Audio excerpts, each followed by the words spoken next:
highs and lows. It's so interesting that you come across like a nice guy, but you're really a piece of shit. Hey, with that comment. Come on. Nah, that was a piece of fuck you. That was a piece of shit. You know, we're doing live TV. Hey, I don't care. What are you gonna do about it? All right, you got it. Them motherfuckers ain't here to buy no mandingos. Yeah, it was. Say something while I'm talking is getting shot. Please believe that.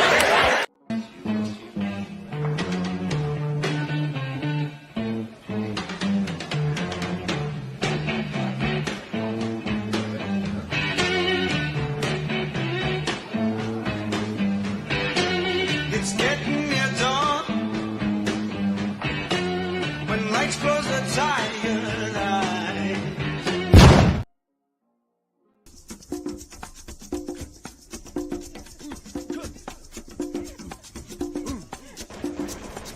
Please allow me to introduce myself.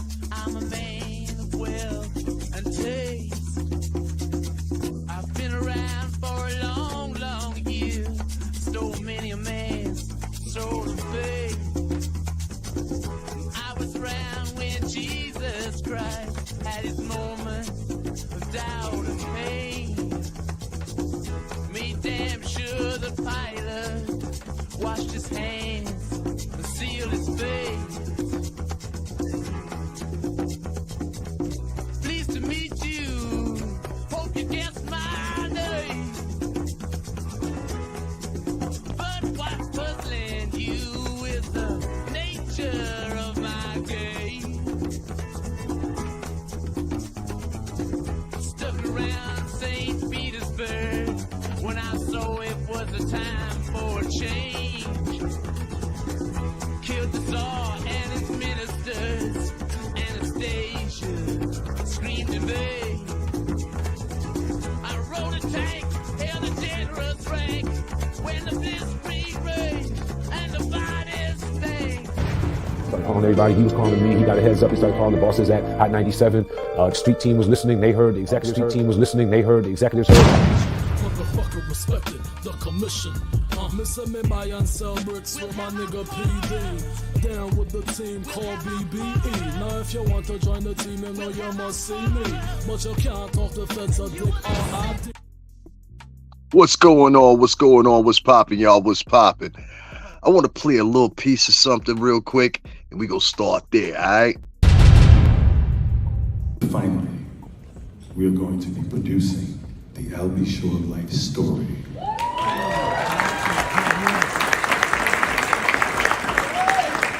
So hold on to your britches, and you'll really understand how I ended up in a coma. You're really going to need to call Homeland Security.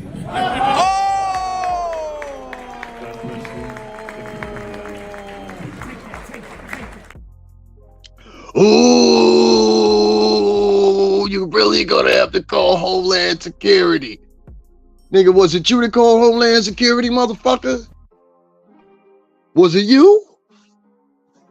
The Albie Shore biography. Yeah, I fucking can't wait. I'll hold my fucking breath for that one. Listen, man.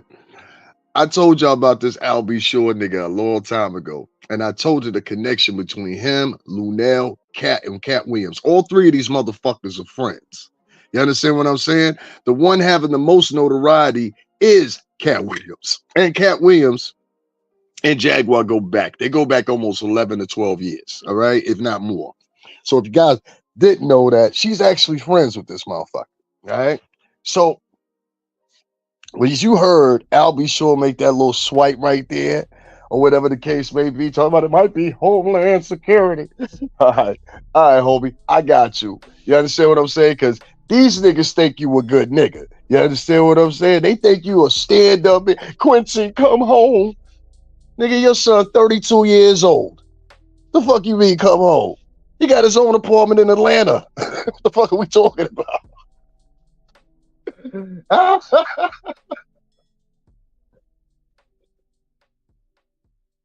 Quincy, you can come home.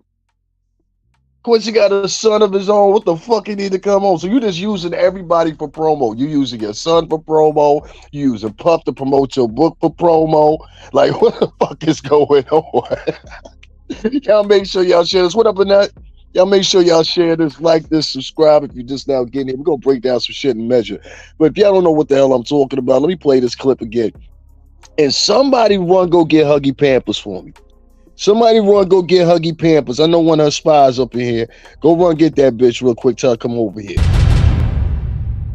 Finally, we are going to be producing the Albie Shore life story.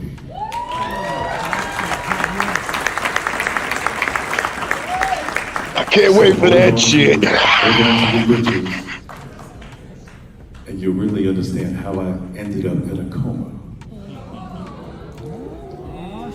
You're really going to need to call Homeland Security.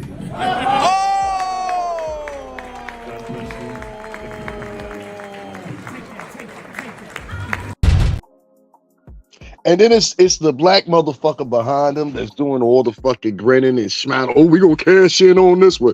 Yeah, there's thousands waiting for the Albie Shore biography.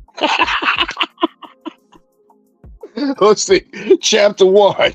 Okay. Chapter 2. More cocaine. Chapter 3. Cocaine as it will be.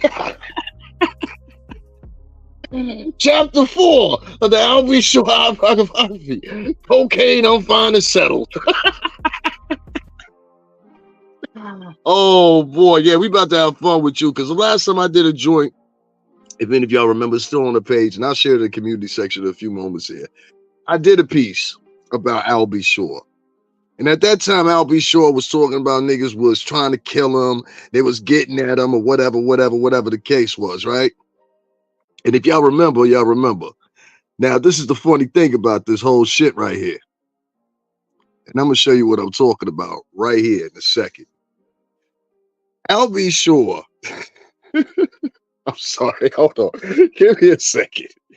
Albie Shore had been doing this shit for a long, long time now. This is not Albie Shore's first run at this shit. You understand what I'm saying?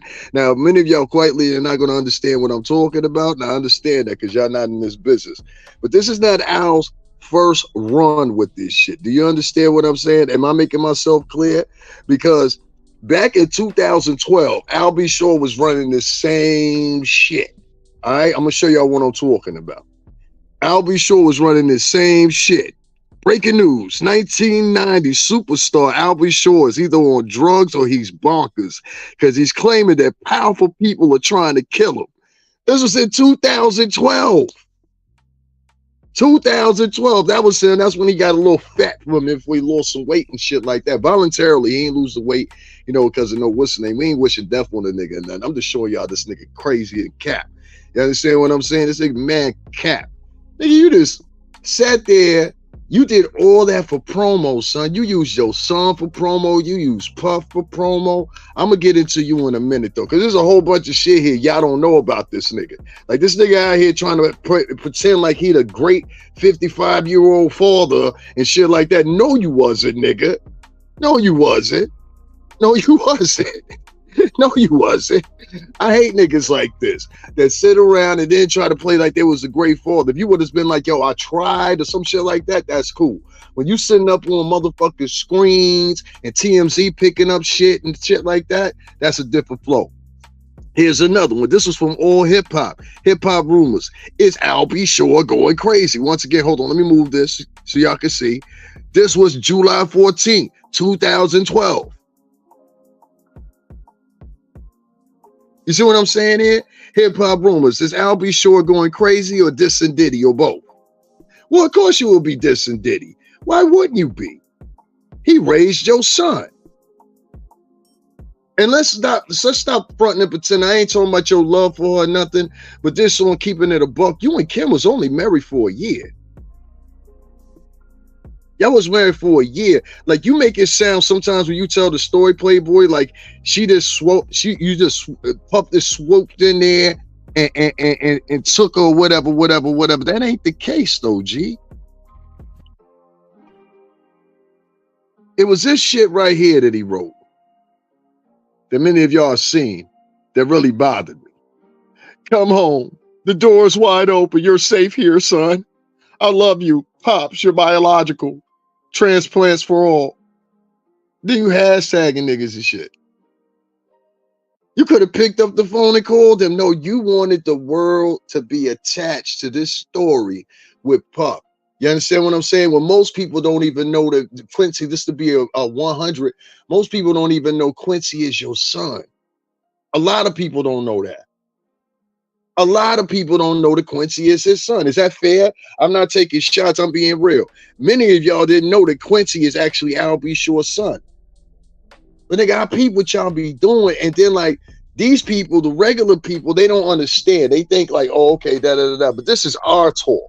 Because I know what they did yesterday. You understand what I'm saying? You try to use your son for promo. Not once, but twice. Fuck you talking to TMZ for? 2 times. Why is TMZ following you around? 2 times. Oh, I know, because you put out a post reluctantly enough around the time. So I got this theory. Since Jaguar Wright is out here trying to take claim for taking down Diddy, I got another theory. What if Al B. Shore, Lunel, Cat Williams, and Jaguar Wright were all in on this? Now, I'm not talking about sending motherfuckers to the house, because if y'all don't know, all 4 of them are friends. Oh, y'all ain't know that? These motherfuckers are friends. Oh, yeah, they've been friends for a long time. You heard me, Skinny? These motherfuckers is friends. You probably know anyway. You understand what I'm saying? These motherfuckers is friends. I'm going to show y'all something else to double down on what the fuck I'm saying. So y'all ain't got to just listen to me. It was back in 2020 or 2021, Quincy wrote this. The father and son had the best relationships over the years, especially after Quincy, 32, wrote his father an open letter in 2020 addressing his absence. Albert Brown, also known as Al B. Shore, is my biological father, but Sean Combs, also known as Diddy, has been my father figure in my life for as long as I can remember, the letter stated. Y'all need me to read that again? The father and son haven't had the best relationship over the years, especially after Quincy, 32, wrote his father an open letter in 2020 addressing his absence. Albert Brown, also known as Al B. Shore, is my biological father, but Sean Combs, also known as Diddy, has been my father figure in my life for as long as I can remember. His letter started. Y'all want to hear more? Y'all want to hear more? I got more for you. Don't worry about it. I got more for y'all. See, I actually do my diligence and I do the work and I look up this shit or whatever. Most of it I don't even have to look up, but I have to present it to y'all that way. Albert Brown, also known as Al B. Shore, is a biological father, but Sean Combs, also known as Diddy, has been my father figure in my life for as long as I can remember, his letter stated. Sean Combs is a person I look up to, appreciate as a father. He is the one who helped mold me into the person I am today, and I will always try to live up to his expectation. He has always been supportive of me. I will forever love and respect him, he wrote. As far as my biological father goes, the spitting image is all that I have taken from him. Throughout my life, I have always wondered about him, where he was, what he was doing, and most importantly, was he thinking about me?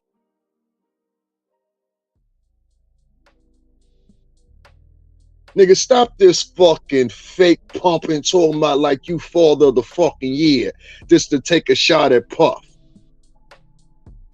That was some low down dirty shit that you did. Just to let y'all know the Al B. Shore biography is coming out. Don't nobody give a fuck. Don't nobody give a fuck. This is your own kid in 2020 talking about this, and shit may have changed. Y'all might love each other. I'm not saying that. But up until 2020, he was 28 years old. This is only 4 years later. 4 years later. All right? So up until 28, let's say, or 29, whenever you reached out to him, y'all got things cooled down. Up until then, Specified by Quincy himself. This is the open letter he wrote to Albie Shore. Albert Brown, also known as Albie Shore, is my biological father. But Sean Combs, also known as Diddy, has been my father in my life for as long as I can remember. His letter started. Sean Combs is the person who I look up to and appreciate as a father. He is the one who helped mold me into the person I am today, and I will always try to live up to his expectations. He has always been supportive of me. I will forever love and respect him, he wrote. As far as my biological father goes, the spitting image is all I have taken from him throughout my life. I've always wondered about him, where he was, what he was doing, and most importantly, was he even thinking about me? The absence of my father has given me a better understanding of what type of man I am. It's a lot of pump faking. Would you take that shit right out of the pages of Jaguar, right? And if y'all don't understand what I'm talking about, that was Quincy right there, Albie Shore's son, speaking in the open letter that he had penned back in 2020, just 4 years ago. And if y'all wondering what I'm talking about this little clip right here. Finally, we are going to be producing the Albie Shore life story.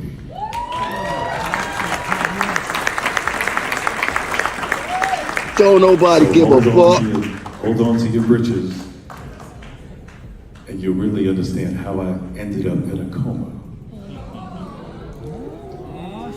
You're really going to need to call Homeland Security.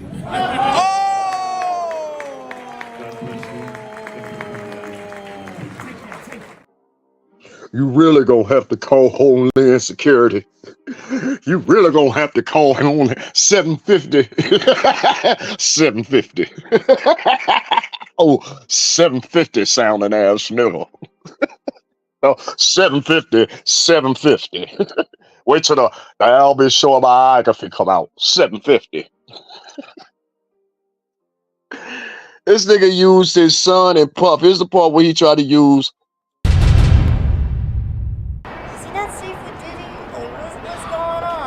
Well, I don't speak about another man's endeavors. I do care about my son.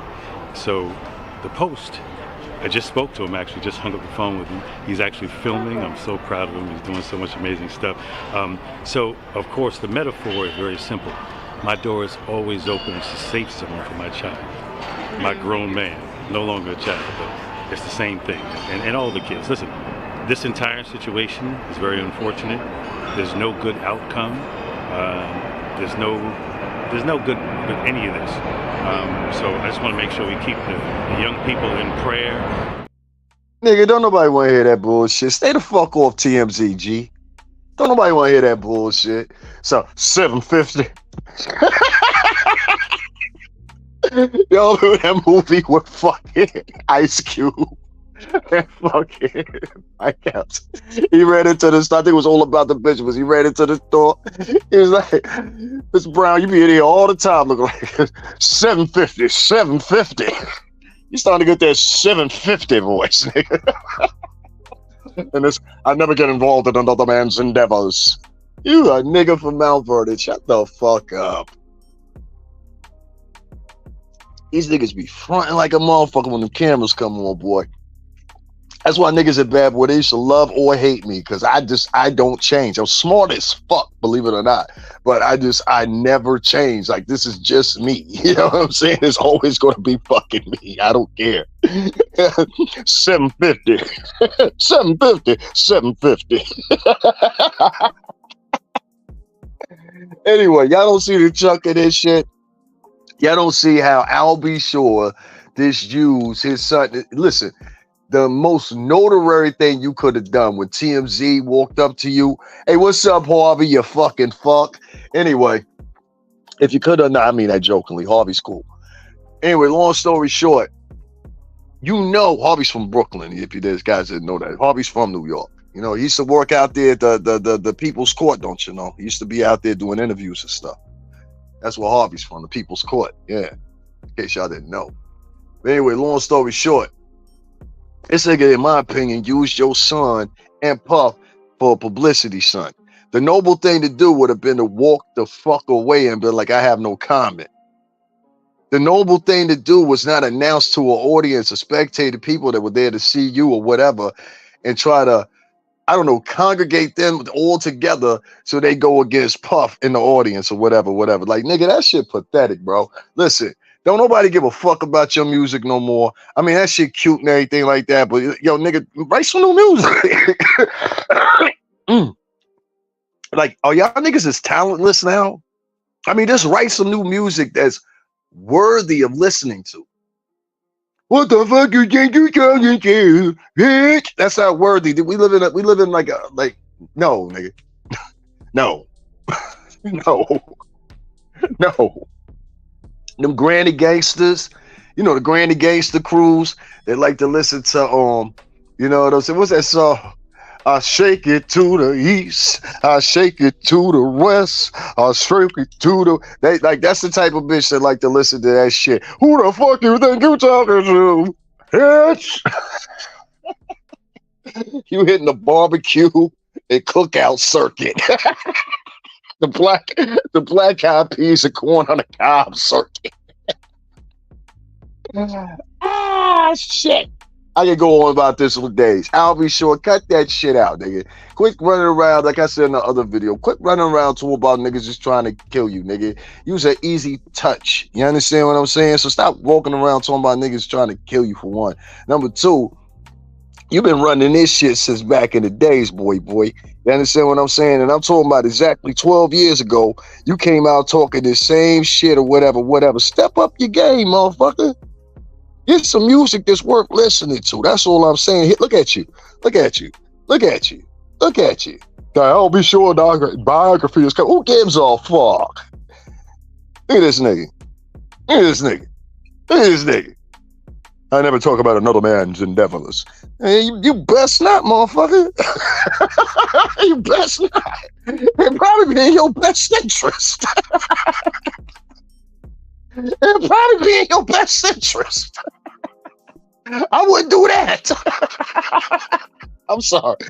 This is funny to me from an inside place, so y'all don't understand why I'm giggling and shit like that, because I don't know Al B. Shore in person, but the stories I've heard about this nigga is just been weird. I'm talking about like Jaguar on that one. Niggas did used to sit around and talk about this nigga, but it wasn't in a good way. When niggas used to sit around and talk about this nigga, they was talking about how fucking high you used to get. This nigga used to get higher than giraffe pussy. You understand what I'm saying? We talk about all these cocaine rumors and shit. That nigga actually was on cocaine. He was actually on drug. I won't even say cocaine. He was on drug. He had a drug habit. Let's say that. He had a drug habit. I'll be sure did.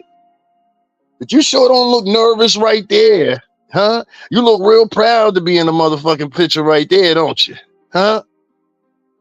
How does it feel? Standing beside the man that took your girl and raised your son. Fuck you. I don't like the move the nigga made. I thought that was a sucker ass move. You sat there and used Puff and your son for promo. Make sure y'all go check out my son's website. Nigga, you should have walked the fuck away. You don't sit there. That's why I clipped the last one, the second one so short. Because you don't sit there for fucking 2.5 minutes talking to TMZ. You know what the setup is with TMZ. And the only thing you had to do was just pick up the phone, call your son or whatever. You could have at a later date made it what it is. But the whole making the post, come on home, son. This nigga's 32 fucking years old, lives in Atlanta. Time's up, playboy. It's over. You understand? Now y'all can have your future relationship or whatever the fuck y'all move forward to or whatever in the future. I commend that. I hope that happens. You deserve that. But don't make no motherfucking mistake about it, bro. You went on TMZ twice. And if y'all don't know what the fuck I'm talking about this right here. This. I said this to somebody too. I said, did you see this shit this nigga did? I said, yeah, go Jaguar and Co. Finally, we are going to be producing the Albie Shore life story. Don't nobody give a fuck. So hold on to your britches. Ooh, it's coming, y'all. Ended up in a coma. You're really gonna need to call Homeland Security.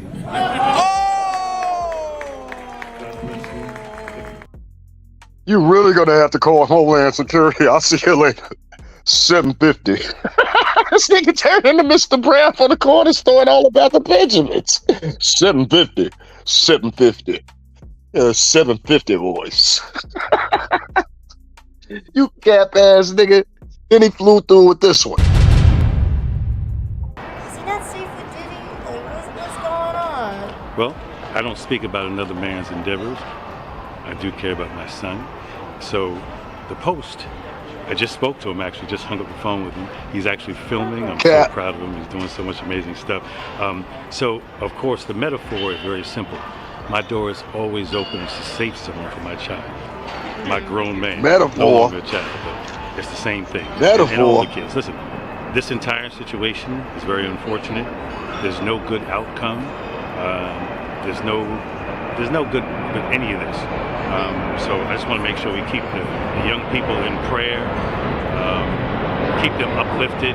This is a very difficult time. You don't want to see anyone go through anything, but people have to handle what they have to handle, whatever situations they get themselves into. Of course. I mean, so did your son come home? I mean, how are you two? I mean, did he come home? Quincy is wonderful. Albert is wonderful. Devin is wonderful.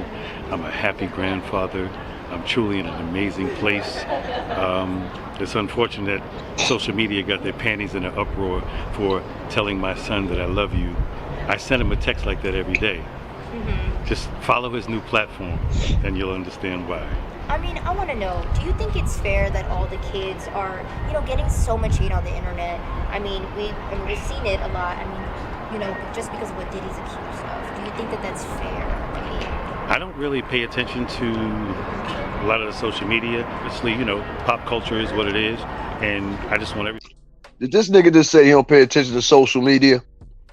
I got something else for y'all. Y'all ready? I got something else for y'all. Why did you continue to sit there and take questions from, like, all people, TMZ, about Puff, about your son's safety or non-safety or whatever else? But let me tell y'all off the hook this nigga is.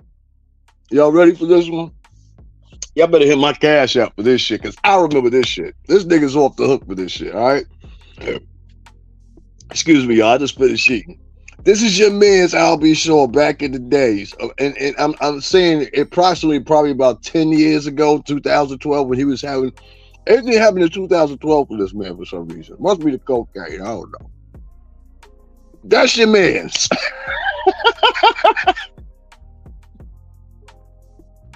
This is Jaguar's people right here. And I had to zone that shit out right there when you see the yellow at, because this nigga took that picture with his cheeks hanging out. Oh, y'all hear me? This nigga Albie Shaw took this picture with his ass cheeks hanging out. Okay? For the sake of the children, I put that little yellow line right there so y'all couldn't see what was really going on out there. But this nigga got his whole cheek exposed right here on tape for you. You understand? And he put this on his Instagram. This y'all not following me, huh? This is Albie Shaw in this picture. That's Albie Shaw with his Drakes out. You understand what I'm saying? On full display for the world to see. And this is about like 2012, 2013. That's your man's right. This their man's. This your man's right here. This who your girl Jaguar Wright holds a dire motherfucking close to. The nigga that's online. This is who Jaguar Wright calls this nigga sodomite Puff, calls him all kinds of shit. All the names she calls Puff or whatever. But here's your man's in a picture with his cheeks hanging out that he posted himself on Instagram. This is your man's. I know what the fuck I'm talking about. Listen, one thing they're gonna tell you about professional got one of the best fucking memories there is. There is no memory that motherfucking supersedes, but I don't give a fuck what nobody say. I remember shit. I've had that gift since I was a kid. I remember shit. I remember when this nigga posted this shit because I was still working at the office and niggas was all in the office. That's why I say this nigga's always been a topic upon us. I didn't even know the dynamic to the full extent that it was with him and Quincy or whatever. And I'm not here to diss Quincy. So let's get that straight. I'm just here to point out what it was. Nigga, you use TMZ, you use Puff, and you use your son to promo yourself. Talking about the Albie Shore documentary coming. So what? Who gives a fuck?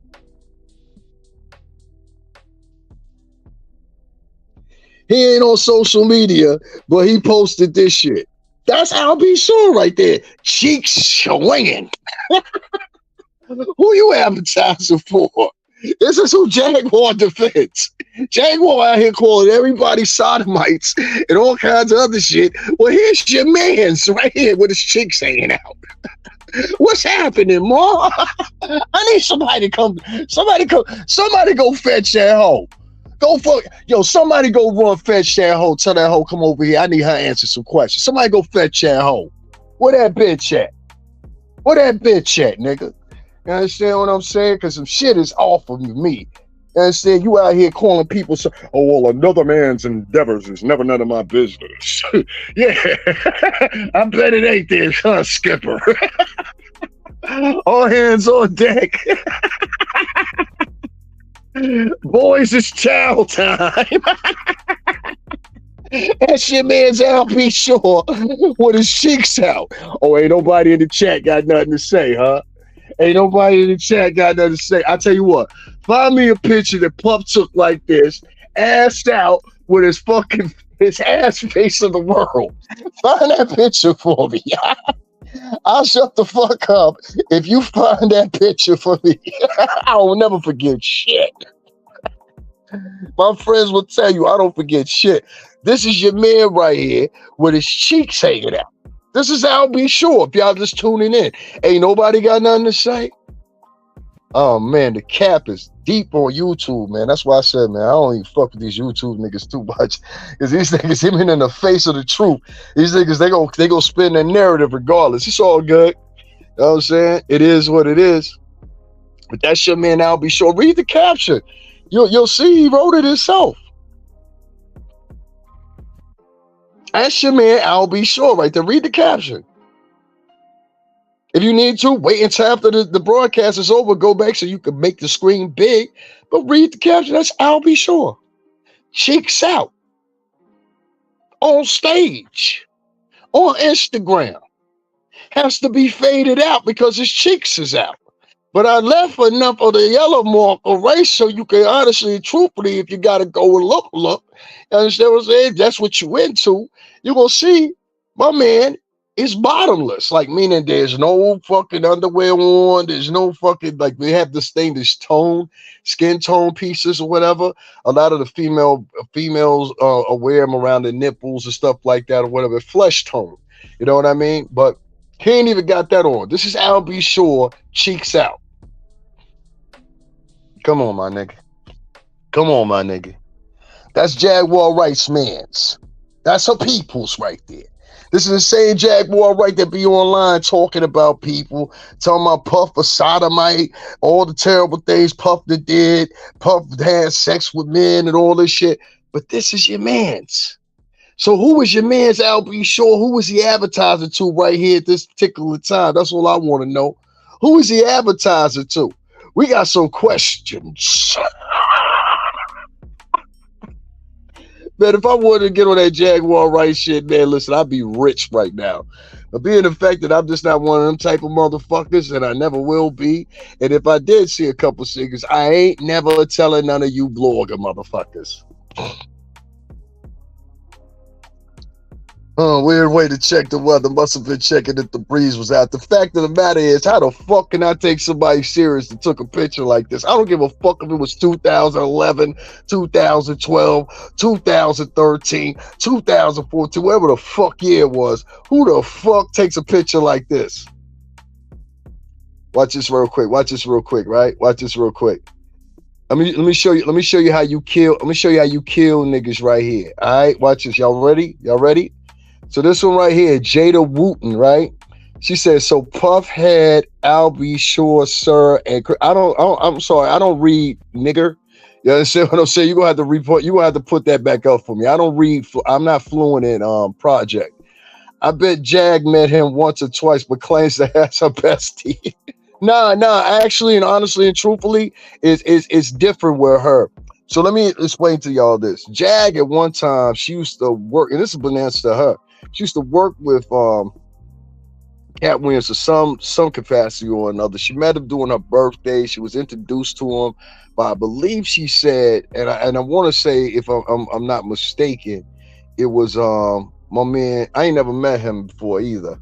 What's that nigga's name? Special Ed. I think she said Special Ed or somebody or whatever the case may be. You know what I mean?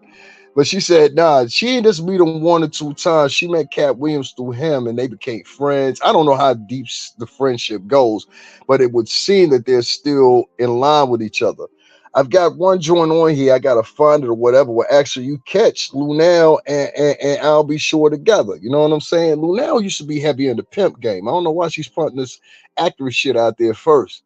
Like, Lunel used to be a dirtbag bitch, like, for real. Know what I'm saying? Like, I mean, if I'm wrong, Lunel, come correct me. You understand what I'm saying? But Lunel used to do some dirt. So these motherfuckers have been friends, this little circle of motherfuckers. Her, I'll Be Sure, Lunel, and what's the name? Now, when you say, why does this have any significance to it? Well, if you listen to the stories that Jaguar Wright says and listen to the way that Cat Williams said this shit, you can tell they spoke before about shit like this. If you listen to the way and watch the way Lunel does around Puff, like drawing the devil horns on his picture and all that shit or whatever. I think she was at Power 10, what was she at Power 108 or something like that in LA when she did that. You know, and the thing I had a problem with that was he had DJ Khaled in his arm, DJ Khaled's son in his arms. When she drew, you know what I'm saying? That picture had him with DJ Khaled's son in his arm, and she threw devil horns on. I said, why would you do that? You understand what I'm saying? Like, all these motherfuckers know each other. So my point is, if y'all ain't getting what I'm saying, these are all birds of one feather, with the most inside motherfucker being I'll Be Sure, because your son in the house will Puff.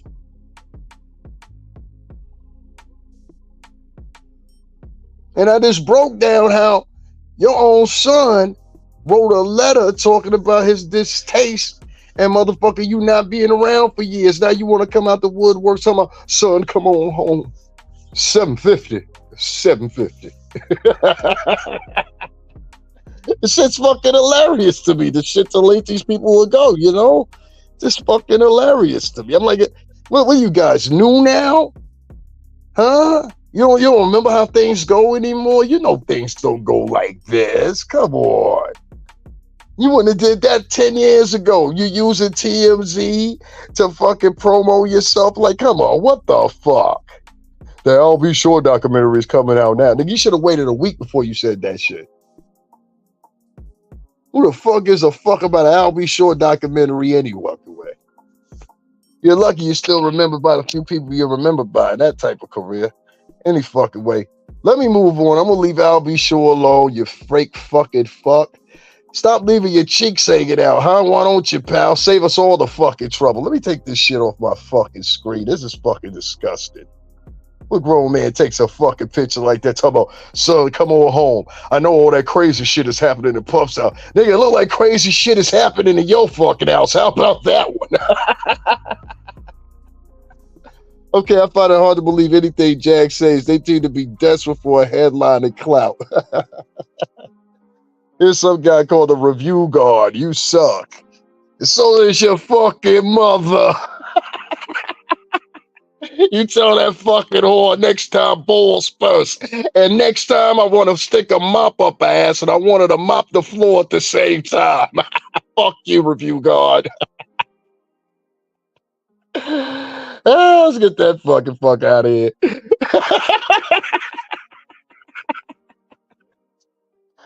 Oh, he thought he was white, so he was getting the pass. Come on, I grew up with Italians and Greeks. You got to do better. Yeah, Al could be mad weird for that. Mad weird for that. Fuck that. He just used his son. This ain't weird. This is calling the fucking kettle black. You sit up here, you're talking about Homeland Security. That's what he said. He said Homeland Security. Then he's talking about plugging himself for some fucking biography that no fucking body wants to see. Listen, by show of hands, who gives a fuck about the I'll Be Sure fucking documentary? How about that one? Who honestly and truthfully gives a fuck about? Are you waiting? Are you gonna set up a reservation? Where's it gonna be at? On Hulu? Like, what the fuck? the Aspire Network or some shit. Who gives a fuck about I'll Be Short documentary? Hell, I can put somebody on the phone right now for you and explain the shit to you in 15 fucking minutes. What's the length on this motherfucker? That's all I want to know. Tubi. I want to know what the fucking length is for the I'll Be Short documentary, biography. As if we give a fuck. You ain't had an exciting life. Here we go. Chapter 1.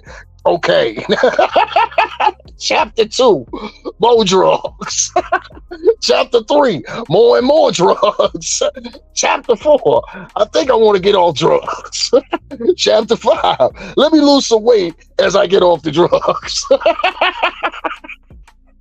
Oh, fuck.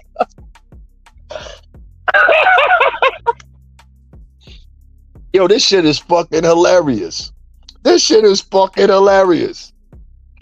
So if you're just now tuning in, let me tell you what I'm giggling and gaffling about. I know a lot of people back here, y'all don't like to go back and watch shit or whatever the case may be. So let me tell you what I particularly sent it in, which is this piece right here.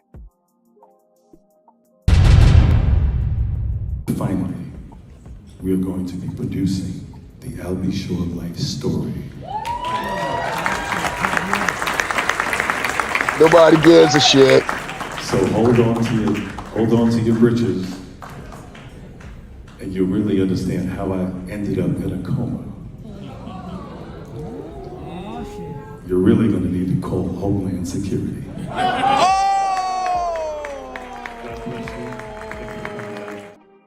Not the peace sign out. He did the kiss of the fingers peace sign. He seen a nigga do that shit in the years. Tubi won't even want that documentary. I might give a shit if I know I'll Be Short. Nigga, explain this shit on the screen.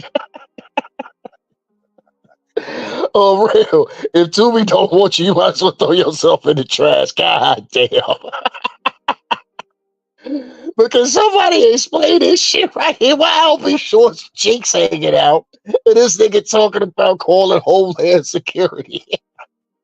Trying to make quipes and jokes about where the fuck that bitch at, man? Go get that bitch. Where fuck Jaguar Wright at, mouthy asshole? I know you got a little interview coming up this afternoon and shit right there. You understand what I'm saying? So I ain't gonna get away of that. You know what I'm saying? But you gotta explain this shit right here. Why your man's cheeks was hanging out in 2012? That's all I want to know. Why is I'll Be Short out here like this? I don't know about this dude. He was in a coma and his friends apparently with Dimebag Jack. Yeah, I told you he's friends with her, Lunel, Cat Williams. All 4 of these motherfuckers are connected. And weirdly enough, every last one of them got a diatribe. See, I've been trying to tell the team, man, but the thing with me telling the team is that, and when I say that, I mean my bad boy brothers. The problem with telling the team is a lot of these niggas, they not in this decline. And it happened beforehand. Like before I used to try to tell niggas about the internet, this, that, the other, third. They'd be like, yo, bro. And I'm like, no, y'all niggas really need to listen to me. Because this shit is commandeering the real space in the real world. You know what I'm saying? And so many people are so impacted. You know, what better yet to say, so many people are involved in it. You understand what I'm saying? That it's influencing them. It's influencing their behaviors, influencing the things they do. For a case in example, if you would have took I'll Be Short back to I don't know what year he came in, because I grew up listening to this nigga, so it makes sense. So let's say we took it back to like 92 or some shit like that, right? When he was out there. 92 or some shit like that. You think I'll Be Short would have did a picture like this with the motherfucker without the influence of the internet? No, the internet made him do this shit. She's still trying to boo that. Y'all don't never want to see that porn tape, son. I don't never want to see that. I heard the cakes is that's why I try to tell y'all niggas, like, y'all ever see the pictures of the chicks that I done dealt with and what they look like? Like, these are pictures of chicks, either, you know, even if it was just a 3-night stand or whatever the fuck it was, I was with them. Jaguar Wright is not the type of bitch I would try to talk to. You understand what I'm saying? For many of reasons. And it don't have nothing to do with her being black either, which she'll try to paint that to you, because I fuck a lot of black chicks. Ain't got nothing to do with that. Hell, and if I do date black girls, I like dark-skinned black girls. Everybody knows about me. I like dark-skinned, dark brown black girls. I don't, and I'm talking about blue-black, especially like blue-black. I got a pretty skin. Like, I love it. My daughter's mother was blacker than a motherfucking ace of spades, and I'm half Cuban, so figure that fuck out. She was Haitian. Lunel doesn't like me because I'm friends with Cookie Hall. Is that true? Yeah, fuck Lunel. How about that? Tell that bitch I said that shit too. For real. She got hers coming too. Little do she know. Sooner or later, them shows gonna start slowing up. Jack still trying to bootleg that busted down 4 tape. Annette Foster, okay, thanks, didn't know that. Jules, everyone thought Janet and Albie would get married. Can't remember the name of that song. Who's about Janet Jackson? Oh man, nah. Yeah, they were I think it's Funny How Time Flies. That's the name of the song. Funny How Time Flies. He's on the credits for that. Yeah, that's Albie Shore. That song Funny How Time Flies by Janet Jackson, that's Albie Shore. He wrote it and he's on the track. So I ain't gonna take away none of his accolades. But nigga, we gonna get up to this picture right here though. You got some fucking explaining to do. You understand what I'm saying? Now listen here, light skin. I don't want to hear a fucking another word come out of your mouth about what's going on with fucking Puff. Or this shit is going viral, B. All right? This shit is going viral. I'm gonna remind niggas the shit you on a couple years ago, all right? No more fucking talk about Puff. No more fucking talking like you was father of the fucking year. None of that. I don't want to see no more fucking pictures as a grown man. You're 55 years old now. So 10 years back in the game, you took this picture in your fucking 40s. For no reason, I don't know why. I don't know why. But this is a grown-ass fucking man with a picture on Instagram with his ass to the world, with his cheeks hanging out, with this a fucking white shirt on, and nobody's asking any questions. Y'all patting this man on the back talking shit about Puff. I don't know a fucking picture whatsoever that Puff got turned around with his ass cheeks bare ass naked to the camera and took the fucking man, told somebody, here, snap this shit right here. We posted this, homie. This, how can I shut down the game? Oh, I know. Take the shirt, take the underwear wolf, turn around to the back, and give the world your ass to kiss. Or either you out here picture woo. Which one? Y'all remember that shit? What was that shit on that movie Life? He said, you out here picture woo again. Look like Albie Shore might need to be in that investigation too. What do you think? What else you got to hide? That's what I'm trying to say. Who the fuck took the picture?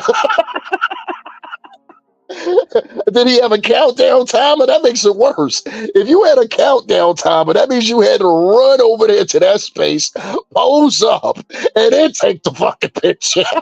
That makes it worse. That's what I'm saying. You right, Puppy was probably, nah, I don't know about all that, homie. You about to lose me in a minute. You about to lose me in a minute. All right, don't get lost. Don't get lost. Don't get cute. And thought it was a good idea. Exactly. Yeah, don't get cute. Don't get cute. I get you up out of here. Don't get cute. Know what I'm saying? Many of y'all don't know. My name is Davin Lewis, Davinlewil, also known as Professional. I worked for over 17 years with Bad Boy Entertainment in many different facilities. You understand what I'm saying? For being there and promoting Revolt TV when it was in its infancy, being there and promoting Ciroc alcohol and going through the multi-different dots that we had, blue dot, red dot, yellow dot, you name the dot, we had the dot, you dig? You understand what I'm saying? Dot on his head, dot on his coat, dot on his board, you understand? And many of different artists that you could think of, from Carl Thomas, Puff himself, Black Rob, 112, and a whole list of others. Yesterday, Jaguar Wright asked me in my motherfucking shit. She said, "What are your accolades?" I said, working with probably over 50 artists, and they all were bigger than you.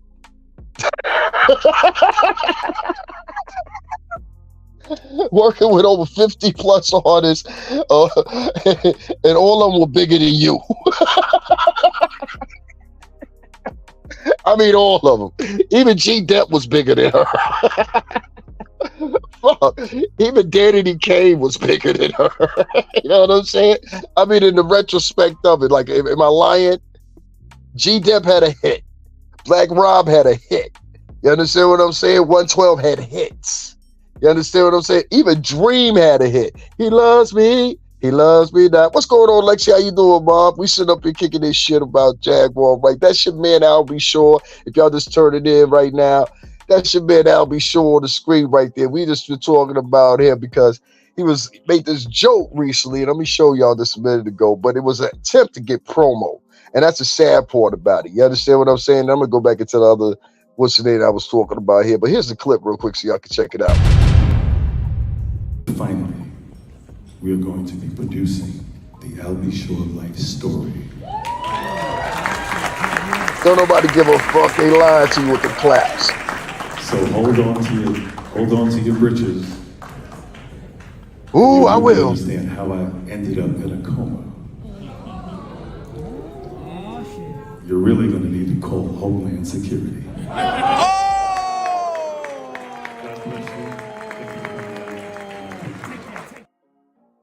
Nigga, you ended up in a coma for all the motherfucking drugs you was doing over the years. That's how, nigga. That's how you probably ended up in a coma, all the fucking drugs you've been doing for over the years. This nigga used to get higher than giraffe pussy.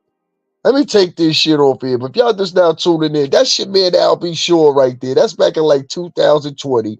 Gun smoking. I had to put the little yellow shit on there just to give y'all the symmetry of what's going on here. But this man is ass naked with his cheeks hanging out. Let me remove my shit. Y'all make sure y'all hit up my Cash App too, man, because niggas ain't bringing y'all shit like this, man. Know what I'm saying? Make sure y'all hit up my Cash App, support my channel, whatever. But as y'all see, this man is sitting up there with his ass cheeks out. And I'm asking why.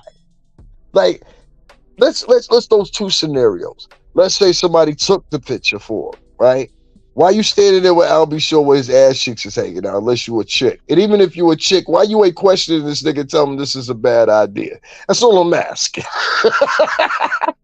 Like, what kind of people you got around you that nobody told you this was a bad idea?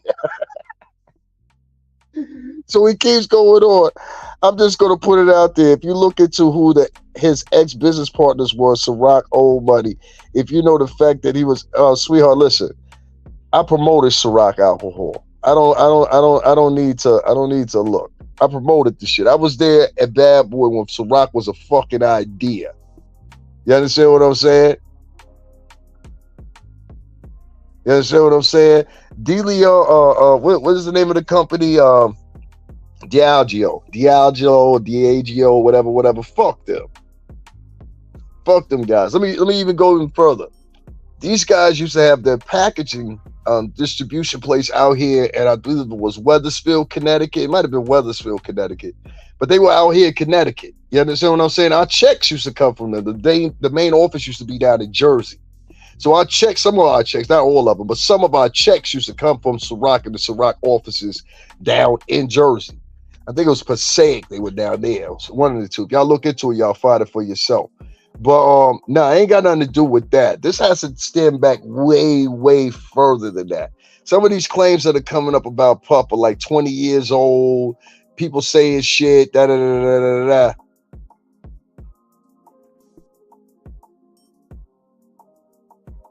But if Diddy isn't the boogeyman of Hollywood, like they wasn't to portray him to be, then a ton of others are guilty of the same or worse. Just saying. Yeah, you got a point there. I'll give you that one. If I had to make, I don't want to talk too much. You know what I'm saying? Because I don't know what direction Capo going. I don't know what direction Killer B going as of right now. I just talked to a few people. I ain't even gonna say that. I'll tell you what, I'll meet you halfway, right? It really, some of y'all gotta write in full sentences like Rashida Miller. I don't even understand what you're saying. It really does. That was the tip of the iceberg. What was the tip of the iceberg, sweetie?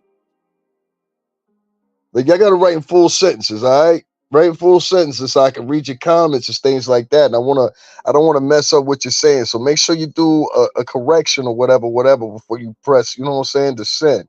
Take your time. I ain't going nowhere. So take your time writing your comments. The point is, there's a lot of people. If you just look at Harvey Weinstein, if you just look at Joel Epstein, if you just look at a whole bunch of people, I brought up the name of Jimmy Savile. I'm going to do a piece on that for y'all so y'all understand what that was about. But these guys don't have black faces.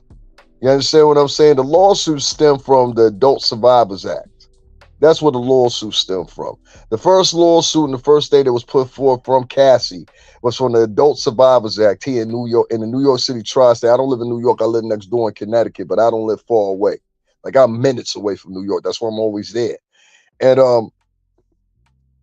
the Adult Survivors Act was coming to an end, and I believe it was midnight Thanksgiving night. All right, which means there wasn't even a day of business that Thursday because it was Thanksgiving. This is Thanksgiving of 2023. And many people know I did a whole piece on it the next day before anybody was speaking about the Adult Survivors Act. I was. And what it did was it gave an extension to women that wanted to put claims. It gave them a 1-year extension. And the same thing is active right now in California. California's will be up, I believe, December or November of this year as well. You know what I'm saying? But I believe it's December for them. For us, it was November and Thanksgiving Day at midnight, to be that specific. Now, in that was not only does you cut short 1 day of a work week, but in some cases 2-day work week. But what they had to do was they had to fit, because most of these cases came in from what I'm gathering, from that Thursday into that Wednesday. Okay, so from that Thursday into the Wednesday, inclusive of Cassie's claim, there was over 2,500 claims made on behalf of the Adult Survivors Act. All right, 2,500. By the time they got to Monday, and that was just the ones that got processed before closing time on Wednesday. By the time they got to that Monday after Thanksgiving, there was upwards of 5,000 plus freaking things that have been, you know what I'm saying, positioned.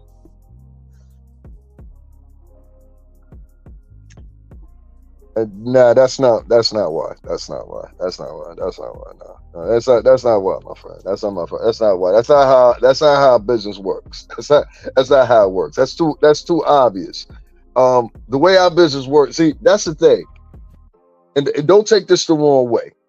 A lot of y'all, hold on. First thing is first, let me get this nigga ass cheeks off my screen, because that shit is disturbing me.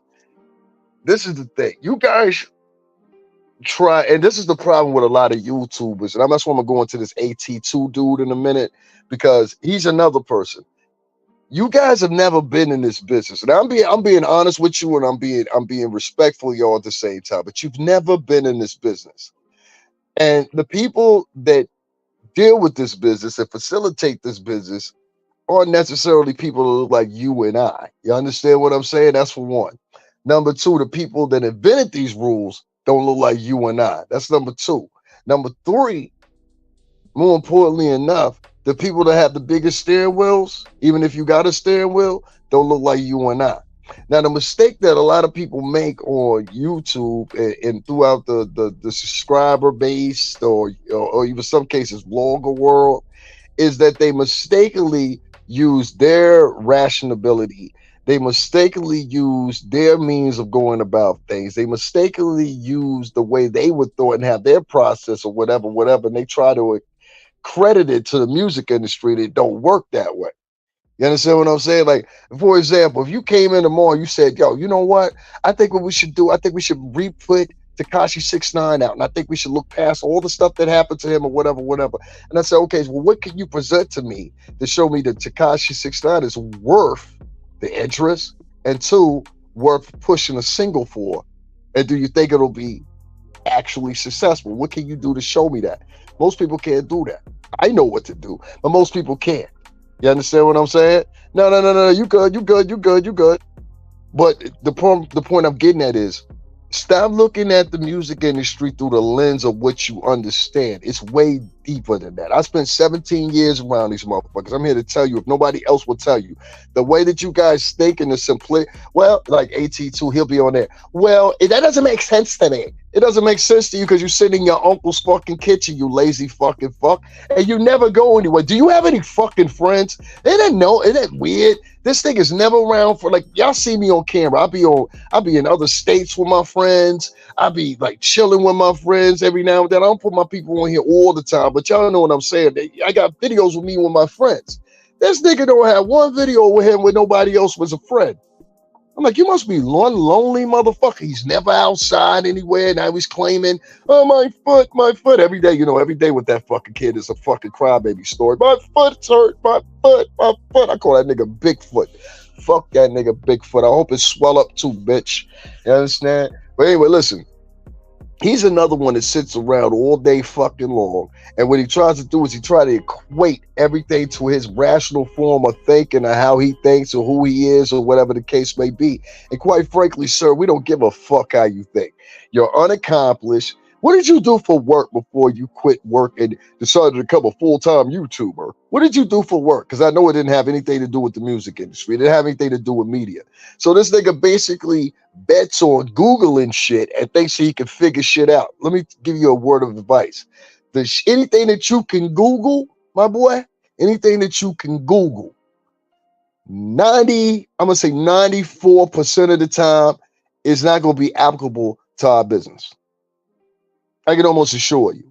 It's not going to be applicable to our business. It's not going to be applicable to even helping anything out as far as like your exposure pieces and shit like that. Because that's what these niggas like to do. They like to expose niggas and all this corny ass homoerotic shit that they have going on. Because that's really what it is. If you that interested in another man, that comes off to me as being very homoerotic. You understand what I'm saying?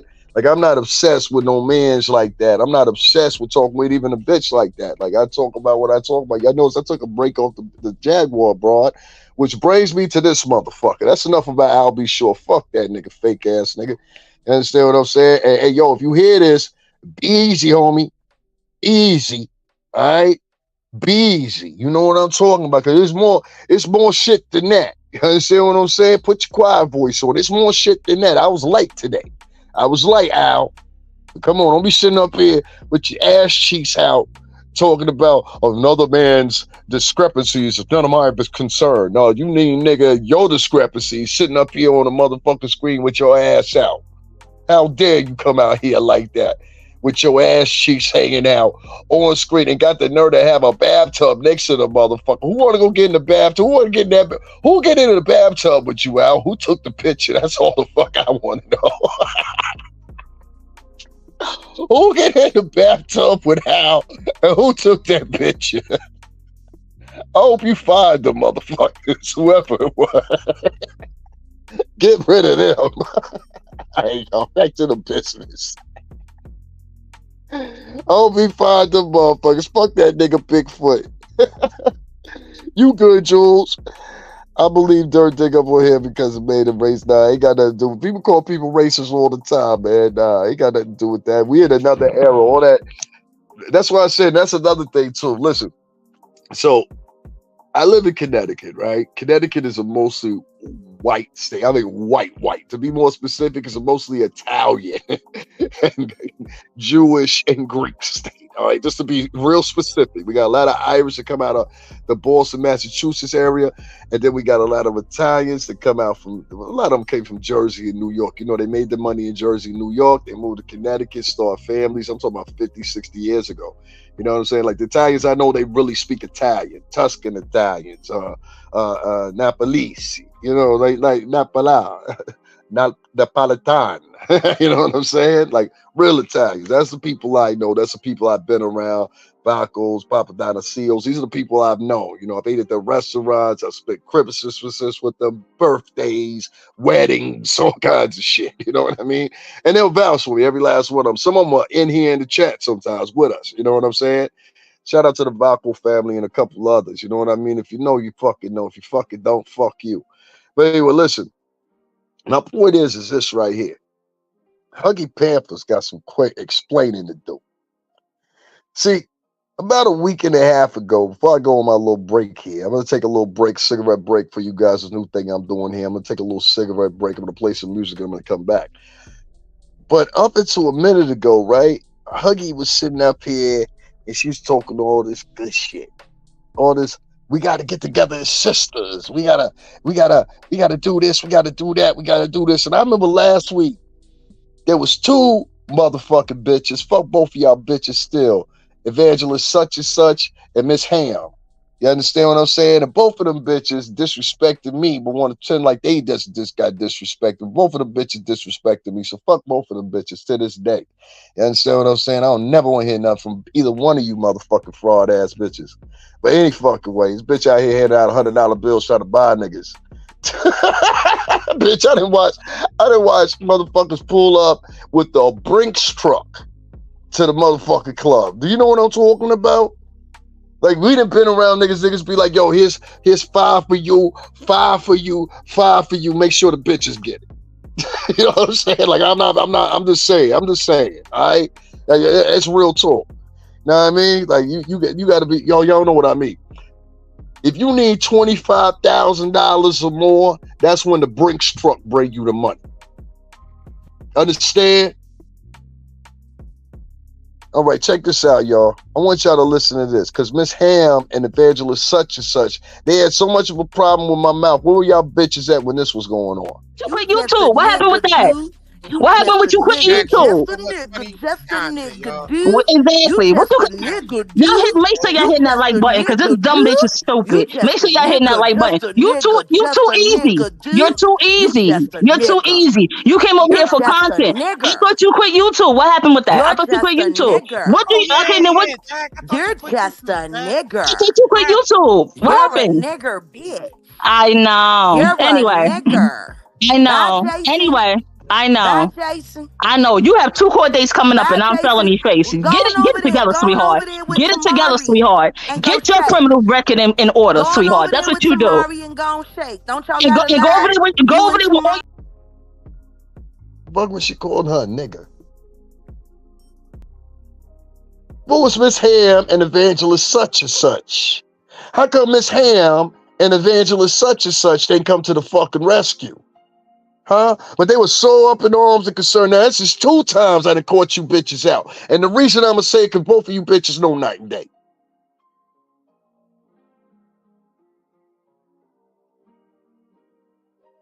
Huh?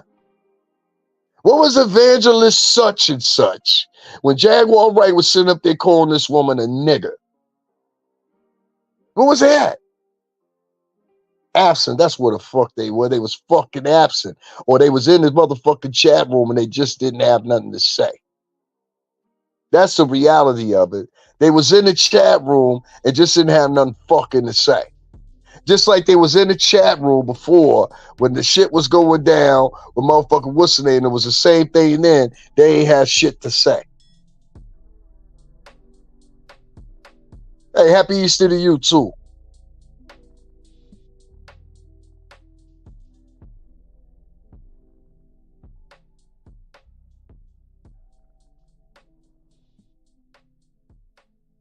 Yeah, this you, Jag. This one of your dummy accounts. That's one of your dummy accounts, Jag. You ain't gotta have no dummy account to come in here. I'm gonna still talk about you, bitch. So you might as well come in here with your real account. It was a denials and delusion shit, or either that's your son, one of the two. You understand what I'm saying? It's very hard to take somebody serious that has never been around the music industry. Well, you ain't a friend either. You sound like a hoe nigga.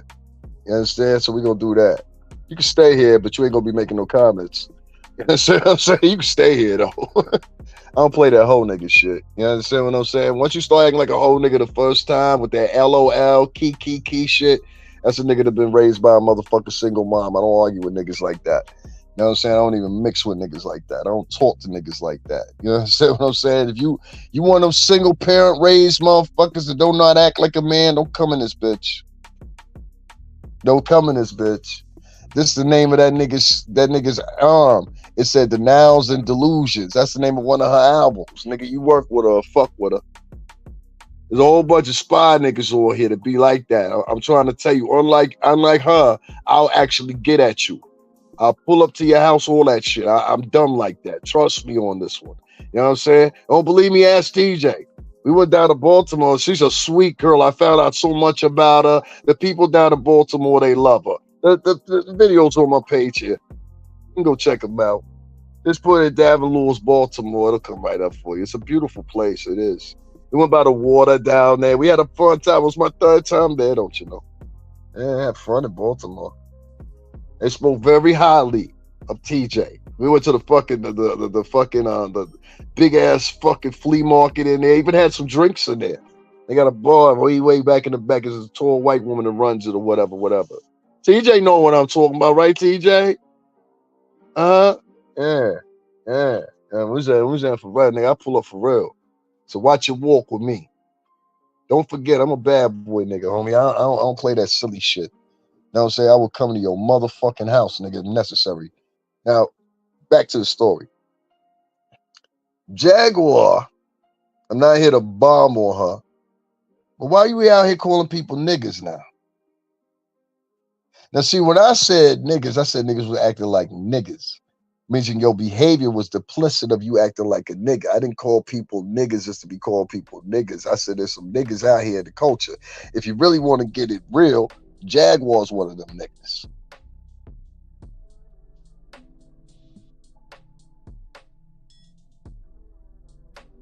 If you really want to break it down, Jaguar's one of them. You run around here yelling and screaming, even doing the storm and roll shit. You had about 8 different motherfucking personalities and shit. You understand what I'm saying? But I want to sit in on this shit right here. This is the shit we got to sit in on, ladies and gentlemen. Before I even forget, before I even mention and go into something else, this is the part we really got to get into it. Y'all just give me a few minutes. It seems to me the Jaguar Wright got some issues. And I'm going to tell you what I mean by she got some issues. Shorty blatantly said, and I repeat, Shorty blatantly said that she was, I don't want to say it that way. Shorty blatantly said that she was sleeping with, and I believe this is it right here. Let me see if this is it right here. I think this is it. Yeah, I got it. She says she was sleeping with Gerald Levert since she was 15 years old. Bitch, don't come in here trying to correct it now. See, you done fucked up. You know you done fucked up, right? You done fucked up. She said she was sleeping with this man since she was 15 years old. That's what she said, Joe. She said since she was 15 years old. Y'all want to hear it? I was 15 years old when I met Gerald Levert. And he took me under his wing. And I never knew how grateful I was until after he died.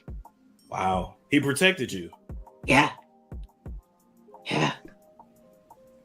He spared me a lot of pain. And then I had to deal with how real that was once his influence was gone. That's enough. I don't want to hear that sob story shit, bitch. That's enough. Y'all heard what y'all needed to hear. Y'all need to hear it again. I was 15 years old when I met Gerald Levert, and he took me under his wing. And I never knew. I was 15 years old when I met Gerald Levert, and he took me under his wing. Now, y'all, I know a lot of y'all don't understand why I keep playing that or whatever, because this is the same bitch that turned around and said that she was fucking this man at 18. And then yesterday she put it in the chat. She was like, no, I met him at 15 and I started dating him at 18. I said, bitch, that's grooming. Bitch, that's grooming. You out here telling people or talking about people grooming people, who's a homosexual, who's not. She tried to call me a homosexual yesterday. I'm like, good luck with that one. But it was just the fact that, like, listen, you sitting out here talking about this person's a sexual attacker, this person. The nigga that you was fucking was a motherfucking sexual attacker too. I was 15 years old when I met Gerald Levert, and he took me under his wing. And I never knew how grateful I was until after he died. Wow. He protected you. Yeah. He spared me a lot of pain. And then I had to He spared me a lot of pain. Bitch, you got more pain coming in the deep inferno. Your ass is going straight to the abyss. You gonna listen.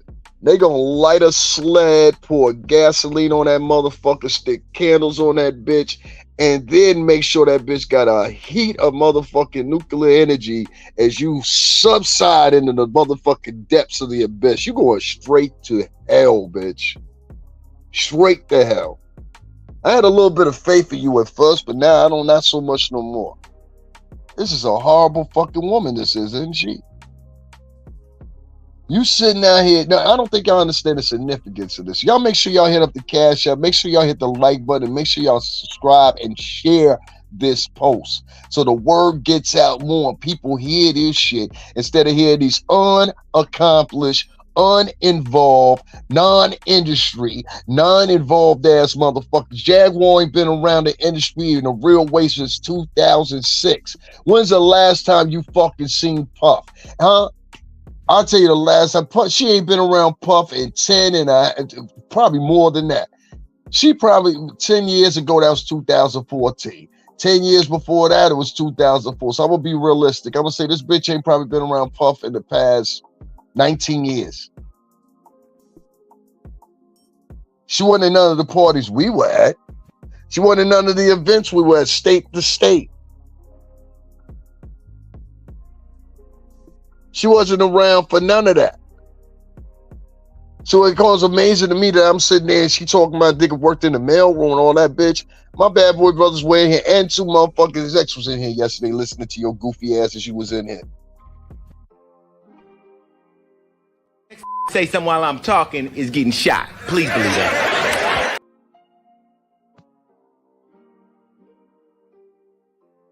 You was fucking Gerald Levert at 18, but you met the nigga at 15. That's called grooming. Every definition, every motherfucking shame and tactic that you have used, you actually at the pinpoint of the shit, you lousy bitch. And you hid that shit the whole fucking time. That's why I'm trying to tell y'all, don't trust this motherfucker and don't trust Al B. Shore. Me personally saying. Because you seeming like a cap too, homie. Well, I ain't even seeming you are a cap. We know you. Well, I don't know you, but the rest of the... You get the picture. You get the picture. You ain't no hidden gem, homie. All right?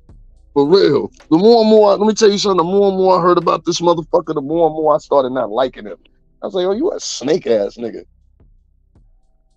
Like, I know people in Mount Vernon. I hung in Mount Vernon. Shout out to my man Showboat. Shout out to Little. Shout out to Coach. These are all my people from Mount Vernon. You understand what I'm saying? I know niggas that know him. Went to school with him and everything. They older than me, but they know him. You know what I'm saying? My man Little Brother know him. Like, in person. Y'all went to school with each other, right? I ain't lying. You know what I'm saying? They went to school with each other. Doe Fat, what up? You know what I'm saying? A lot of people know you that I know. You know what I mean? It ain't even the fact of that. It's the fact of this. You lying, homie. And you used your son yesterday as promo. And I noticed Jaguar Wright, she back on YouTube tour. You know, let's hear that. We're gonna do. You know, she put on that fake Diana Ross voice. That's a voice she used when she first came on Storm and Rose interview. And you know, it's gonna be amazing. Bitch be trying her best sound like Diana Ross. And it's gonna be amazing. You lady in a blues ass bitch. Y'all thinking it's Joan Crawford. It's a mix between Joan Crawford and Diana Ross. You know the ironic thing? Diana Ross literally lived 20 minutes from here. Where I'm from, where I live at, she lives in this area.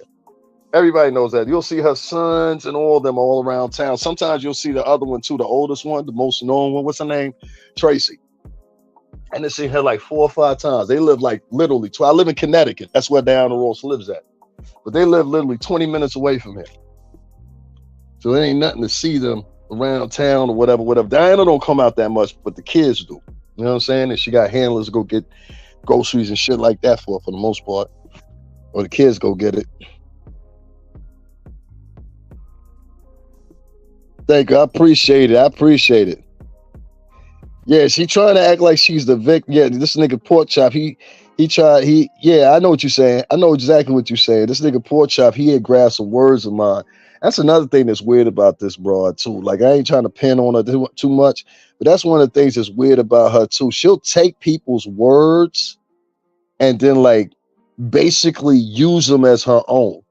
So yesterday she was on there with Night and Day. If y'all wondering where that clip came from, she was on there. She was on with Night and Day or whatever. She kept on calling Melanie Says So a nigga, and I was like, huh? Then she tried to say Melanie looked like a tranny. I was like, but you look like a whole butch dyke. So much to the point that the nigga that was fucking you, he said he didn't even want to hit it no more because when he was hitting it from the back, it made him feel like he was having a prison tussle. Oh, shit. Made him feel like he was taking care of a prison debt.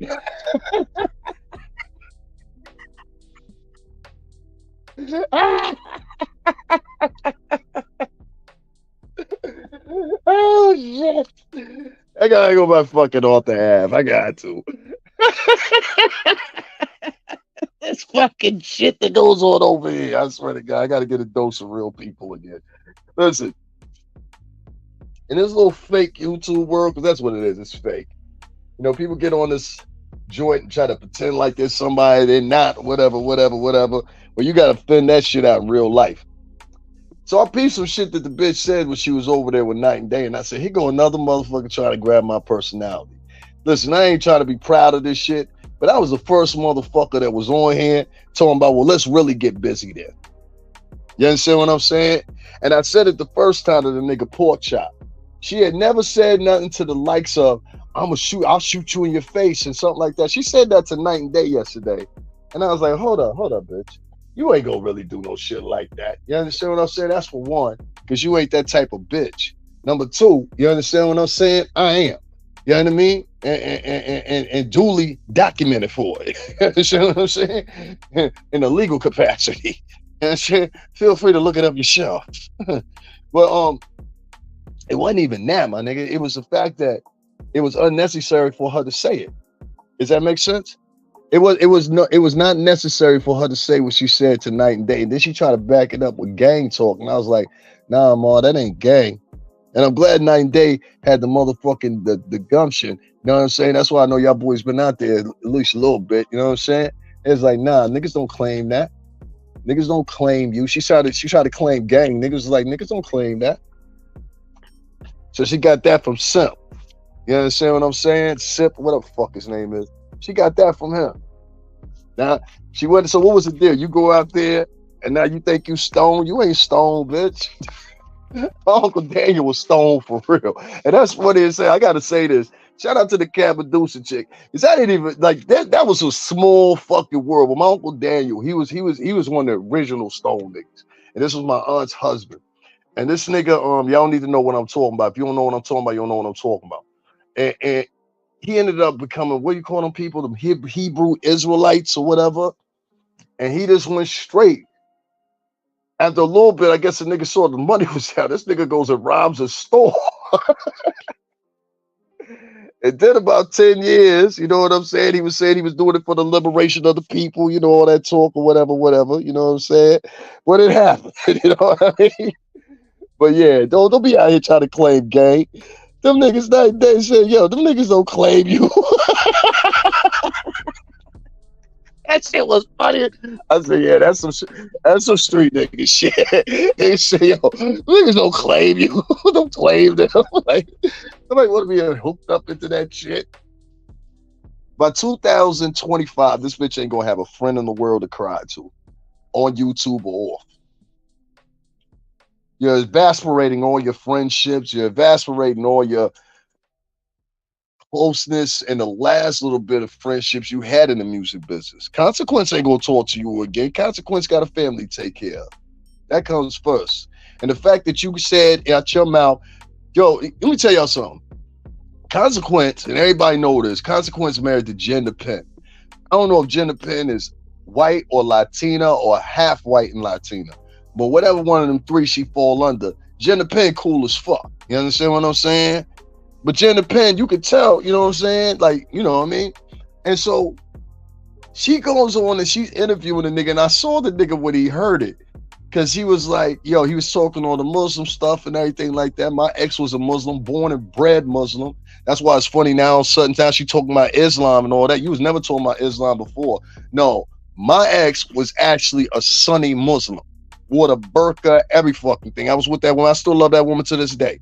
You understand what I'm saying? Nothing will ever change the love I have for her.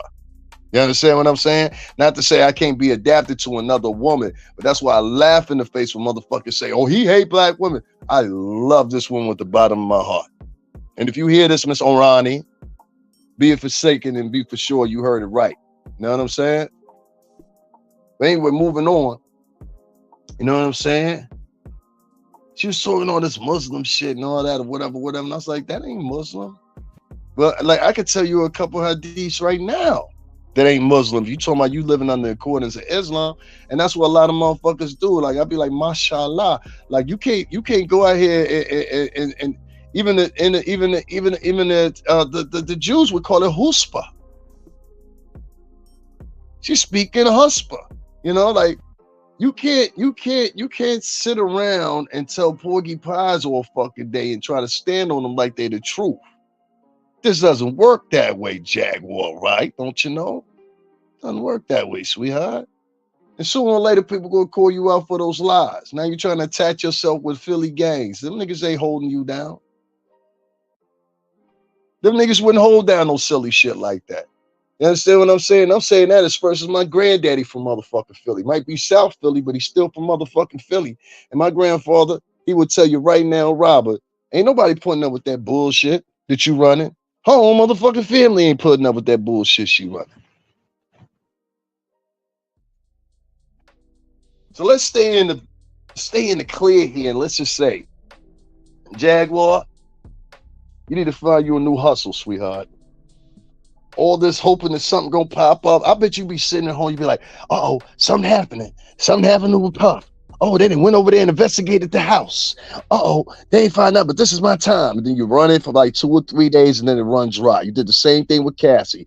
If you would have ran the Cassie shit a whole different way, it would have went different for you. It really would have. It would have went different for you. I really honestly and truthfully believe that, but you chose to do it the other way. You said, nah, I got to do it this way, the Jaguar right way. Hell, we saw all that shit in it. You lost subscribers where you should have been gaining them. You know what I mean? Off that shit right there, you know? So, you know, I don't pay too much attention to her. She came into my chat room yesterday. She was talking shit. Talking about I was a mailroom clerk, this, that, and all right, cool, whatever. You know what I'm saying? Like, I don't even pay attention to that shit because that's what she's looking for. She's looking for you to get hot off of something she said and then turn around and start talking shit about it. I'm like, I'm not doing that shit with you every day, man. I'm not doing that. That's why niggas don't want to date you now. You know what I'm saying? That's why niggas date you, get that stank box, and be on about their business. Because, you know what I'm saying? You annoying. Like, seriously, you look like an annoying bitch. So you sound like an annoying bitch.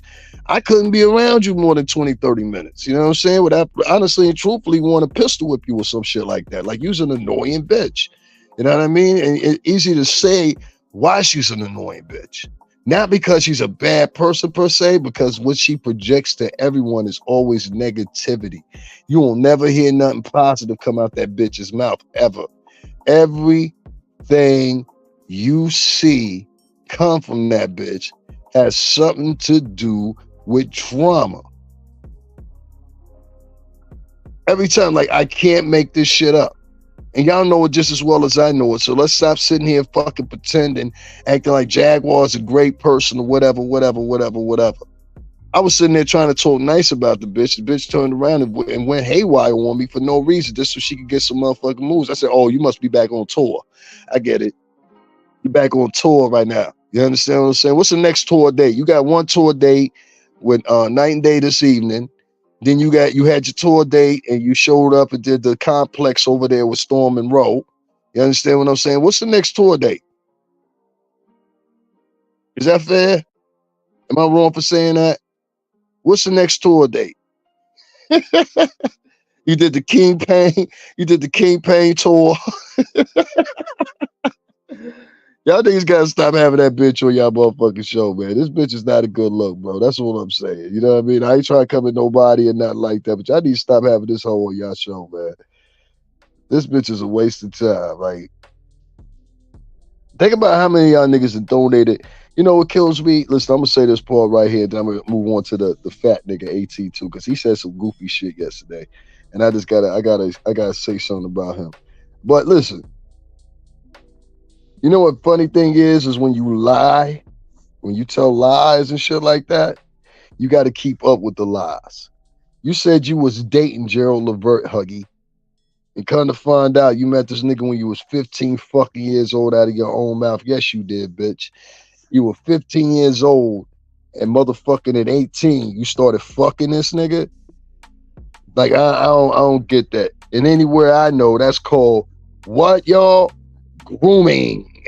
So you was groomed by a nigga, and you try to point attention off everybody else except for the nigga that you point attention on everybody else except for the nigga who groomed you. You fell in love with the nigga that groomed you. If you knew the nigga at 15 and he fell in love with you at 18, that nigga was always looking for that shit.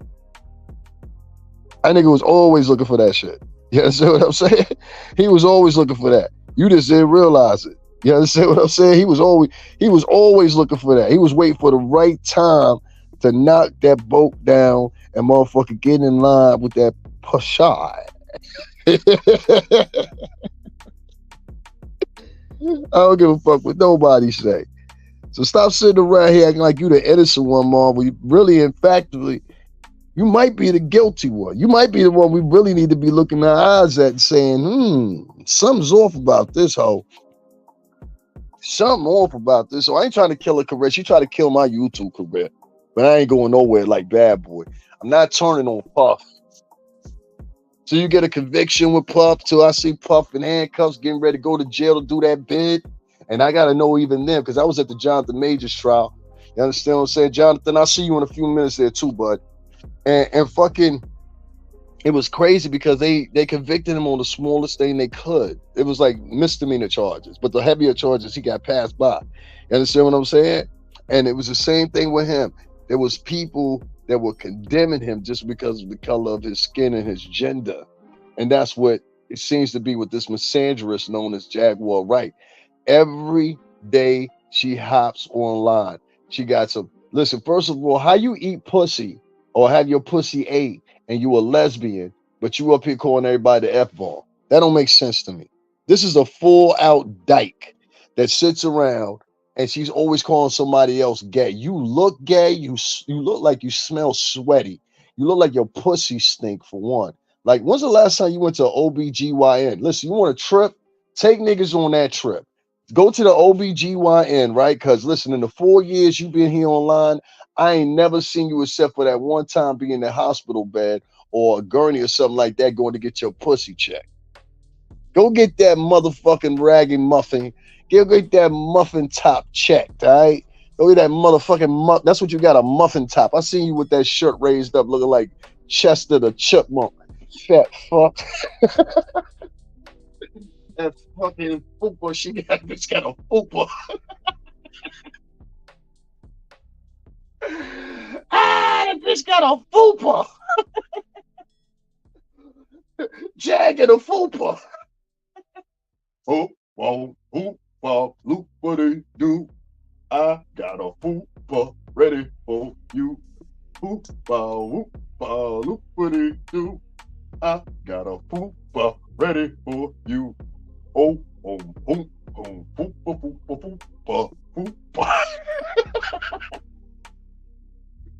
Oh, God. Did y'all ever see that picture when she pulled up on, she had the shirt, she was sitting on the bed. I don't know who she was with. I think she was with TJ then. I think at that time she was still licking pussy. All right. So she was still licking pussy at this time. Imagine running around these streets seducing bitches on. Did y'all see that time that she was at the other part? Bitch got a whole fupa.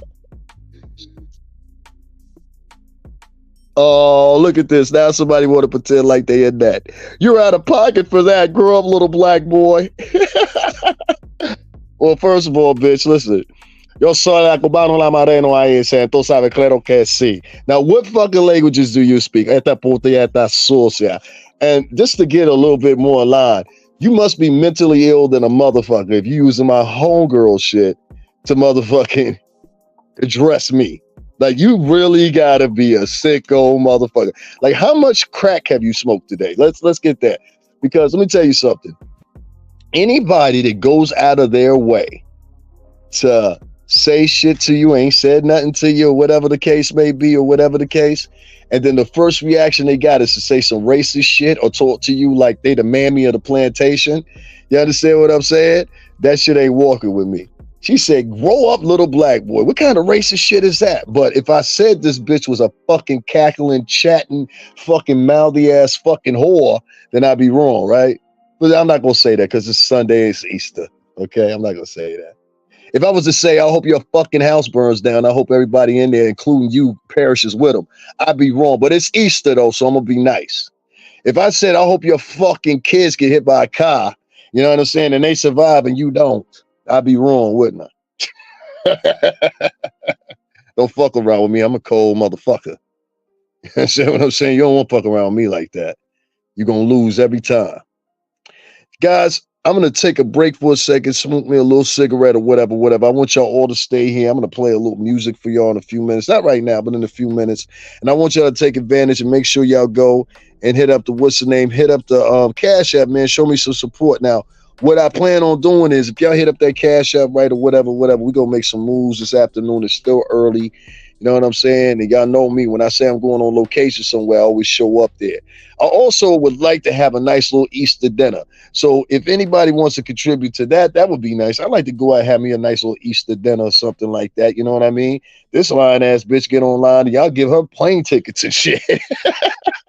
I think I got some of the best material out. You understand what I'm saying? And don't get credit for it. My material be better than some of these niggas because these dudes, they can't compete with me, a lot of them, because of pure simple fact. And make sure y'all share this, as I'm speaking of that. A lot of people, these people can't compare with me. I'm not knocking down anybody or talking shit about anybody because a lot of these people are friends of mine and they're subscribers and they're bloggers themselves. But the difference between myself and other bloggers that have been in the industry is this. We actually have true stories that we can talk about us being in the industry. We also know the dynamics of how the shit works. You understand what I'm saying? We were there with some of these pivotal stories that you guys are now calling into play and calling into question and saying, well, the way I feel, I watch any motherfucker to say, well, the way I feel, as soon as you say that shit, I cut you off automatically.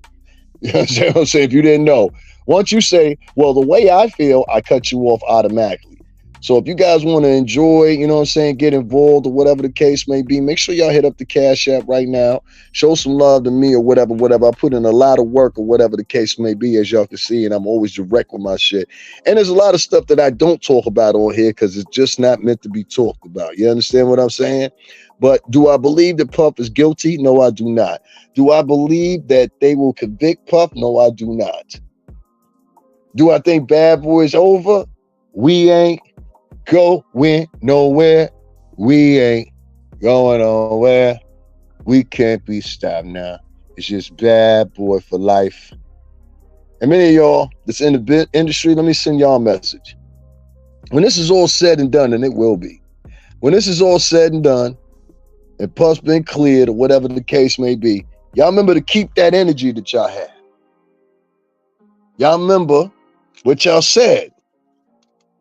Y'all remember that y'all motherfuckers ain't want to be down. Y'all motherfuckers ran away. Y'all motherfuckers said, oh, no, I can't speak up for Puff. No, I can't do that. What about my reputation? C-list actors, C-list artists, C-list actresses. You understand what I'm saying? We're going to Quincy Jones the fuck out this shit. You understand what I'm saying? And if I got to be the sole motherfucker that's standing there with Puff, and many of y'all say, well, that nigga didn't help you out when you was fucked up. That's all right. It was a misconstrued form of communication under pressure from the times. You understand what I'm saying? And then regardless of that, any motherfucker gonna bring it up, that's our motherfucking business. We all right now. We all right, so why the fuck you worried about it? See, a lot of motherfuckers want to convey this shit the truth like Jaguar Wright does it. Well, I said it, and I'm going to challenge you. See, this is how I go. I said it, and I'm going to challenge you. We're going to put you on trial here on YouTube because you didn't tell us what we wanted to hear. Now, I done had motherfuckers come on here and try to tell me, well, you did this before, and now you're going to tell us. And I said, bitch, I'll stick a fucking whole pipe down your fucking neck. I don't know who the fuck half y'all motherfuckers think y'all talking to. Y'all be talking to me like y'all, and talking to other people like y'all talking to a motherfucker live around the corner from them. You know what I'm saying? I don't know half of you motherfuckers. So watch your fucking walk with me before I get to know you. And if you knew me, you would leave me the fuck alone. You think you crazy, motherfucker. I'll show you fucking crazy. I'll show you fucking crazy. It's like Jack, she thinks she does a great acting job pretending like she's crazy. I'll show you fucking crazy, bitch. You ain't seen crazy yet. You talking shit to me living in fucking Vegas. Come to the town. That's why I tell all these motherfuckers is out there in the Midwest, out there in the West Coast, well, come to the town. You won't even go to LA and talk that shit because the niggas that be in New York be in LA. Huh? Oh, all right.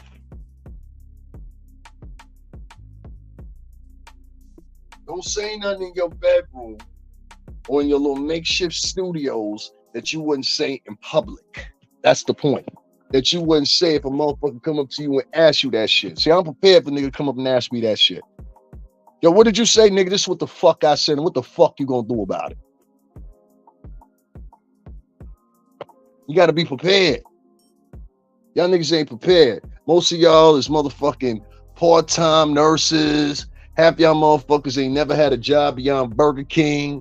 Half you motherfuckers, like I be trying to tell you, a lot of these people that y'all listening to got mental problems. A lot of these people that y'all listen to, I mean, we all got mental instability to some degree. We're human. But I'm talking about severe mental instability. We got people on here that never graduated college. We got people on here that never graduated high school. We got some niggas on here that dropped out and admittedly dropped out in 8th grade. And right now, in the 2000s, you got more dropouts and motherfucking incomplete academically, because of the pure simple fact there's so many facilities that you can make money in online, digitally. So a lot of these kids before they was dropping out because they was, if you don't get what I'm saying, before they were dropping out because like, what the fuck am I going to school for? I can make $8,000 in a week standing on the block. Well, now they like, the fuck am I going to school for? I can make $8,000 just sitting on a computer on my phone. You know what I'm saying? And this is the mentality of a lot of these kids nowadays, and I understand it because I take part in it. Yeah, man. You know, I've been hit a lot, man. I appreciate that. I've been hit a lot. You know, I had about 4 or 5 attempts on my channel. A lot of women specifically don't like me. You understand what I'm saying? I don't know why they don't like me, but the only way I was able to deduce it down because I had another female tell me. She said a lot of the women on there that's listening to you ain't never had a man talk to them like that, let alone have men in their lives. So the men that have been in their lives have always been pleasing to them when they get mad, when they get angry, when they get distraught. Like there'll always be the sucker type of man that won't tell them what the real is. The sucker type of man that won't tell them, hey, listen, man, you acting up right now. A sucker type of man, you know what I'm saying? And so these sucker men, they'll go decades without telling these bitches, yo, bitch, you acting out of pocket right now. Like, don't you see me in public or whatever. And they'll become accustomed to that shit. Like they really will just be like, okay, this is normal. You know what I'm saying? And it's not normal. It's not regular. It's not none of that, you know? And unfortunately, this is what you get when you get a whole bunch of servant single parenthood. You get a whole bunch of ignorant motherfuckers. Now, I know you guys don't understand Latino culture, but the problem with Latino culture is you give the kids too much freedom. You understand what I'm saying? Oh, it's okay. He can do what he wants to. And this is the same motherfucker 15 years from now. Little Jorge is on the motherfucking picture of the most wanted. Because mommy let him do whatever the fuck he wanted to and gave him kisses on the cheek when he did bad shit. Gave him rewards when he fucked up. Oh, it's okay. Here comes candy. A little Jorge. Little Jorge out here motherfucking shooting people left and right for the cartel now. See what I'm saying? So this is the problem a lot of times with Black and Latin mothers and their single boys. The single boys and the girls end up being fucked up. Just the way it is. So I never listen to no nigga that was raised by a single mom and ain't got no sensibilities of a man. That's my point. Or bitches. Because a lot of these bitches is being raised by misandrous and men hating ass women. But that's what it misandrous is. But you know what I'm saying? This for the layman. A lot of women. Little girls are being raised by women that can't stand men, and they teach them the tenets of how to hate a man. And so what I ran into was a whole bunch of women that were mad and upset at me because I said a couple of words or whatever. Now, those words that I said the word bitch. Nobody had nothing. Everybody had something to say. I'm disrespectful. I'm this. I'm that. Da da da da. Now, they picked me to say that because they felt that I should have more respect for them than they have respect for me. Now, I don't work that way. You respect me, I respect you. You do some fuck nigga shit, I'm gonna call you out on it. So I had not only Jaguar Wright, but a woman that I was defending her from Jaguar Wright.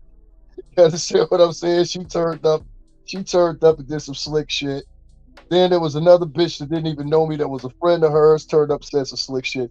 These motherfuckers went and did a whole podcast acting like they was having a trial for me or some shit like that. I'm like, you pathetic ass bitches. Like, for real. It was like 3 real bitches in there. And one of them was, you know, she was defending me and shit like that. She was like, nah, that nigga ain't say that shit like that. I heard what he said. You know, I appreciate that. The Simply Alicia chick, she was being fair. You know what I'm saying? But these bitches were acting like they were having a trial for Miss Pam. And the only reason they were doing it, because all these motherfuckers on aptitude, this dumb bitch don't get it. The only reason they were doing it, because all of them wanted a free chance to get a $100 bill. Look, get a $100 bill from Miss Pam. Listen, man, I know bitches got way more money than Miss Pam. My shorty I was with, y'all see me in B-More with or whatever. Shorty got a motherfucking what do you call that shit? The Audi Jeep, the new shit though. You understand what I'm saying? I don't know if y'all saw the grip on the motherfucking, you know what I'm saying? On the wheels or whatever, but she, yeah. You know what I'm saying? I don't ever really fuck with ball bitches. You know what I mean? That's another thing too. I had like 3 or 4 bitches in my life I had to take care of. Didn't enjoy it. You know what I'm saying? I don't like having to take care of bitches. I really don't. I don't like having to take care of bitches. Like any nigga that enjoy taking care of bitches, hey, if that's for you, that's for you, my man. But that ain't for me. I don't enjoy taking care of bitches. I like bitches get their own money. Then we could build something together or whatever. I don't need to live with a bitch. There's niggas on here that be vlogging and shit. They need a bitch to keep them up. You know what I'm saying? I've been on my own since I was 17.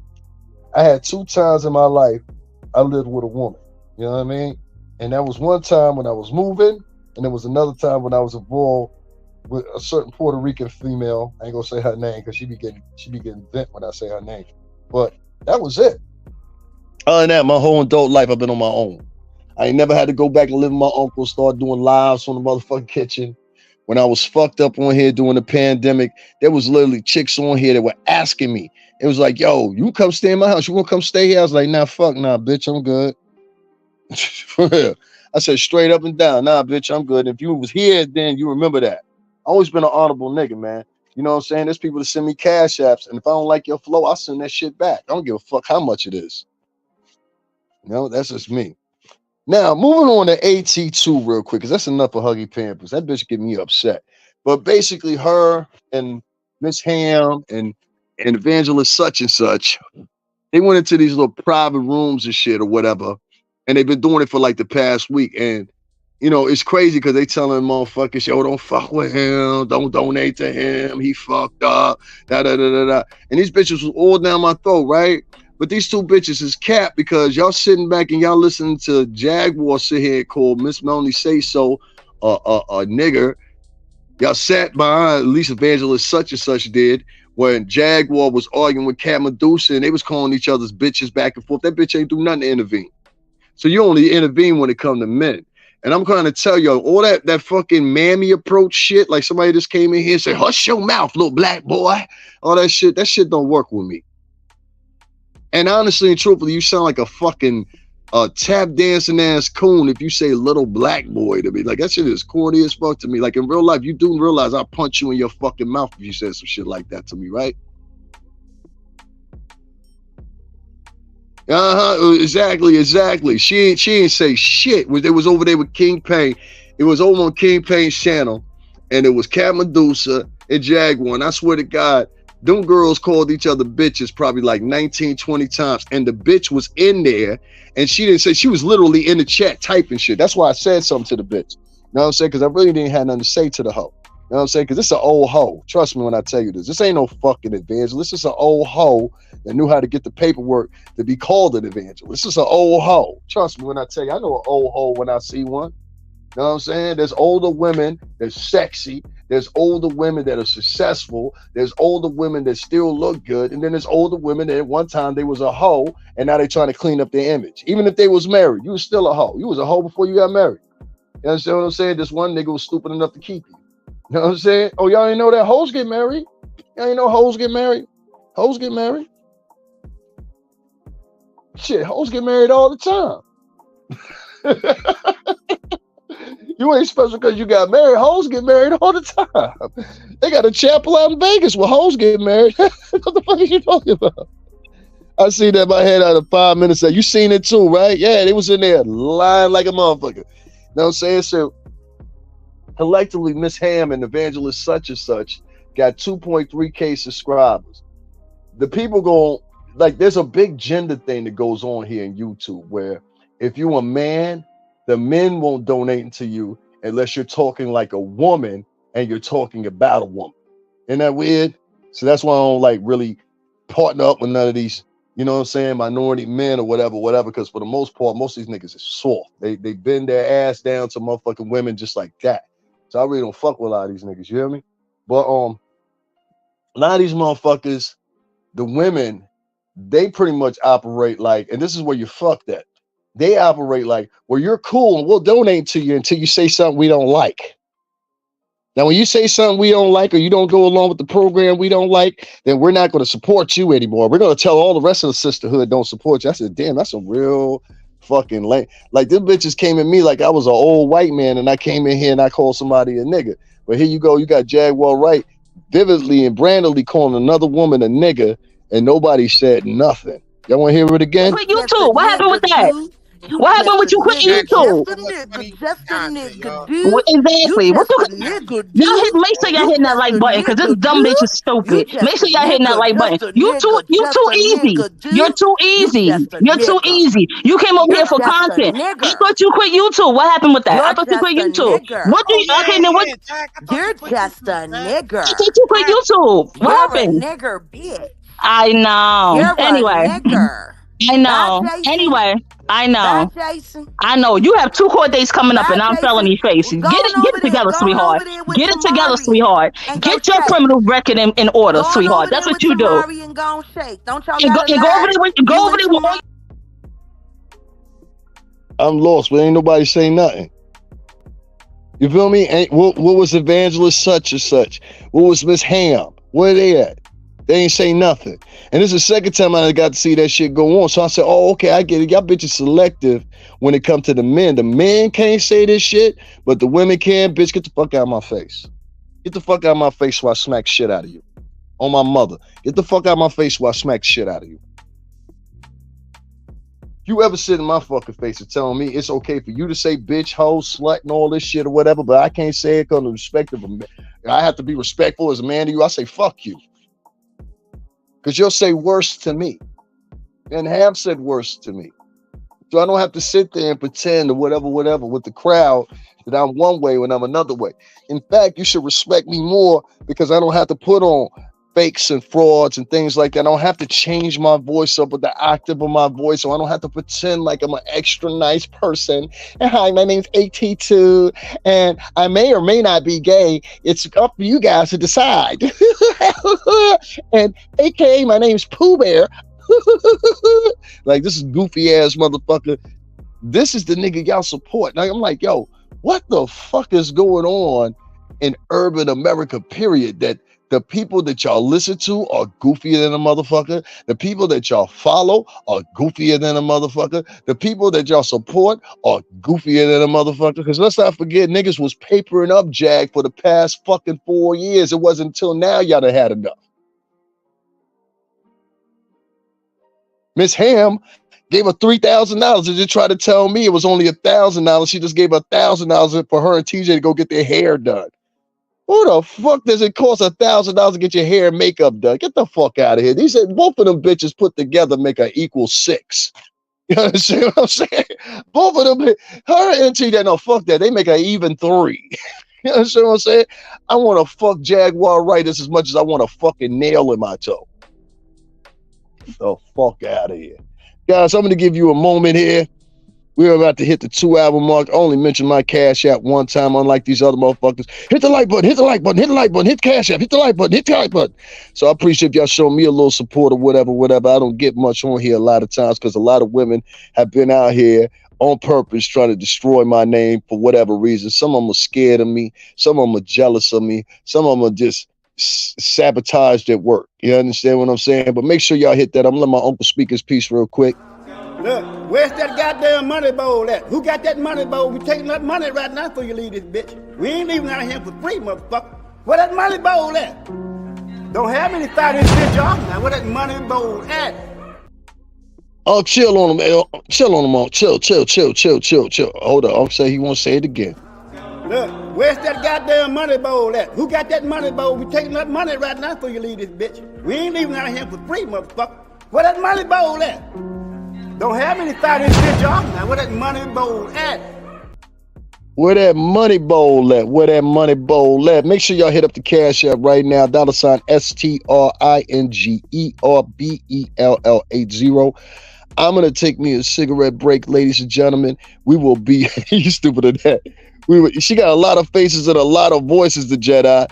And like I said, I wanted to tell you guys, listen, make sure you hit up the Cash App. I got something planned for y'all. You understand what I'm saying? Plus, you know what I mean? I got bills and shit to pay too. And I think I bring a whole good thing. You know what I'm saying here?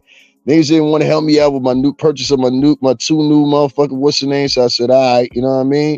So it is what it is. You know what I'm saying? I don't ask for no donations really like that.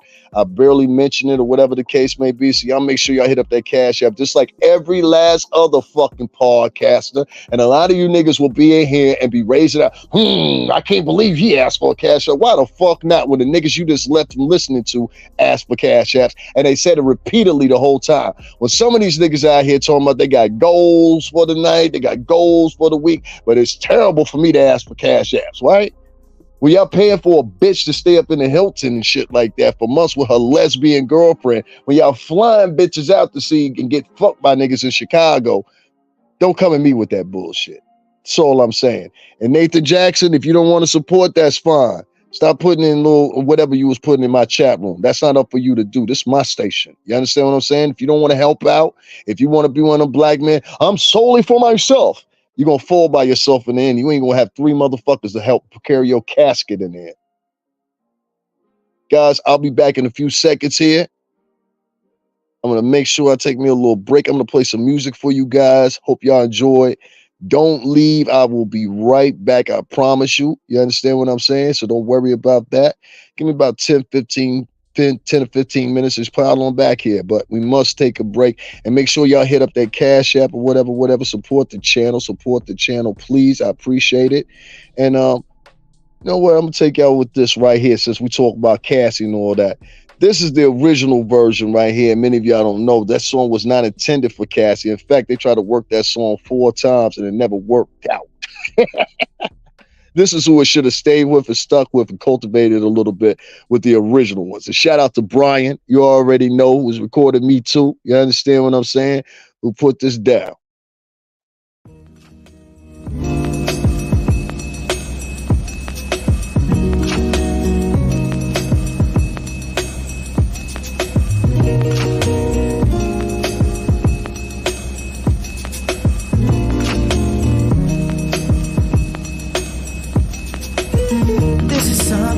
Never wanted, but since I met you, I've been on it. I think about you all the time. I can't get you off my mind. I know this can't be love. I know this can't be love.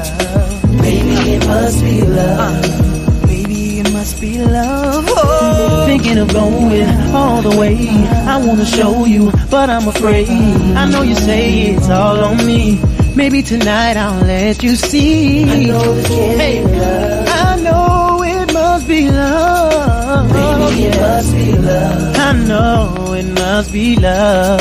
Don't wanna get into you so easily, but I can't even fight it. You made me so weak, and I can't understand what you're doing to me. But I like it, I like it, yeah. I heard you whisper something to me. Hold me close now, baby, don't leave. Emotions taking over, something's controlling me. I know this can't be love. I know this can't be love.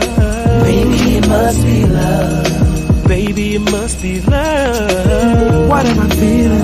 It's getting stronger, and I can't hold it back for much longer. I'm always trying to be cool. It's all because of you. I know this can't be love. I know it must be love. Baby, it must be love. Baby, it must be love. Don't wanna give in to you so easily, but I can't even fight it. You made me so weak, and I can't understand what you're doing to me. But I like it, I like it, I like it. Baby, I like it.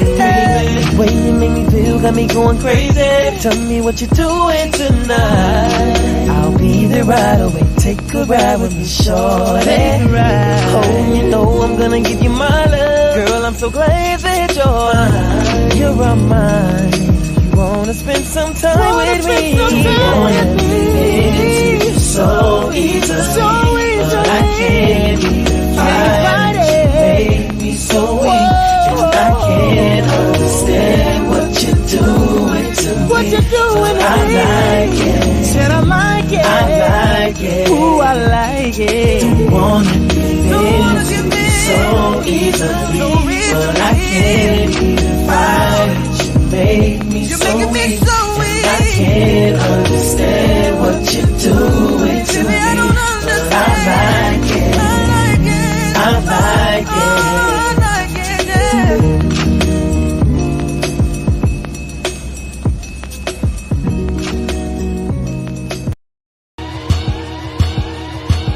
Kill Jay-Z.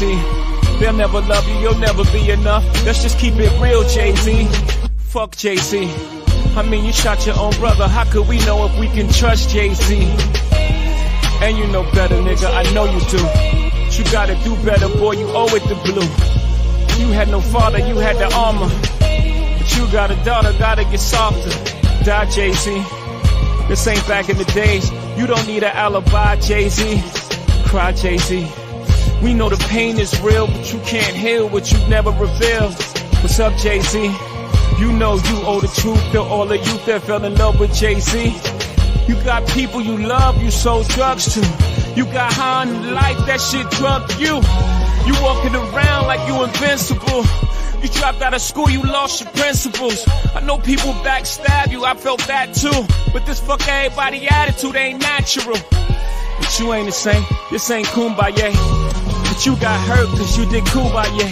You gave him 20 million without blinking. He gave you 20 minutes on stage. Fuck was he thinking? Fuck wrong with everybody is what you're saying. But if everybody's crazy, you're the one that's insane. Crazy how life works.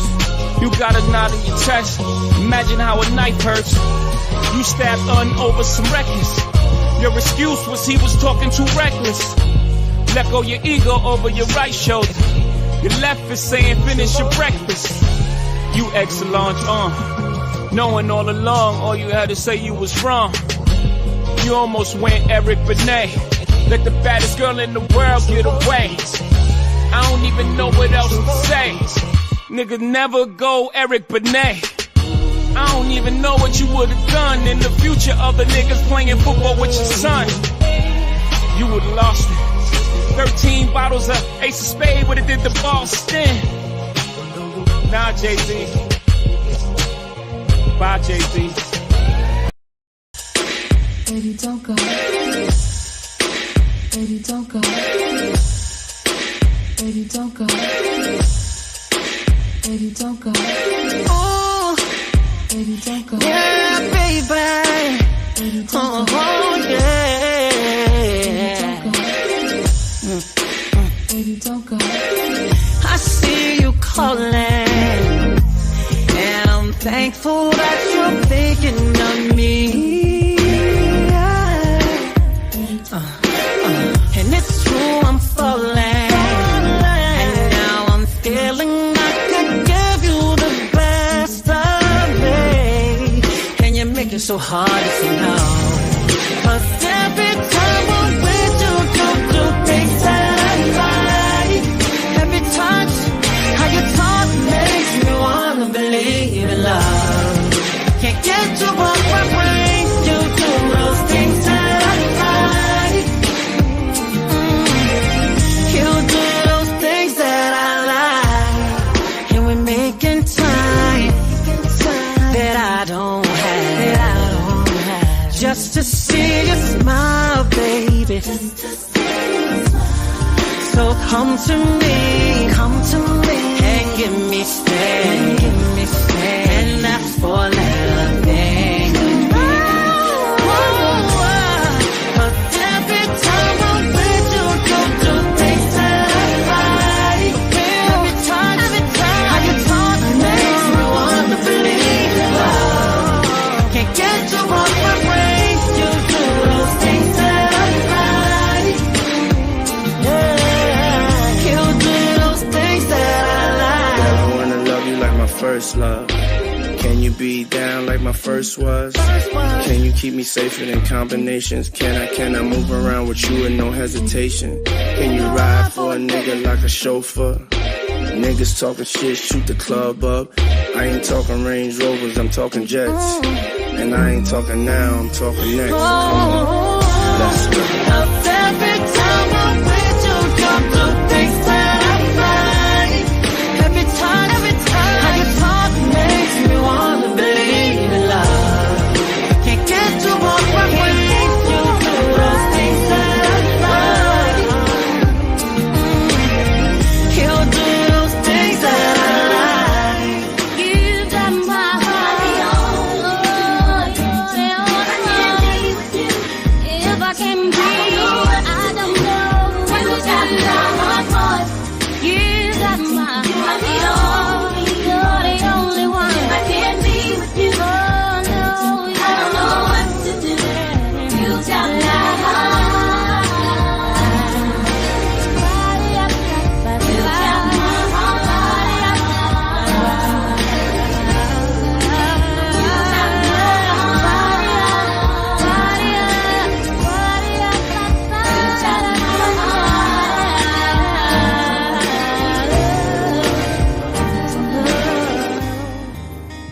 I wanna be.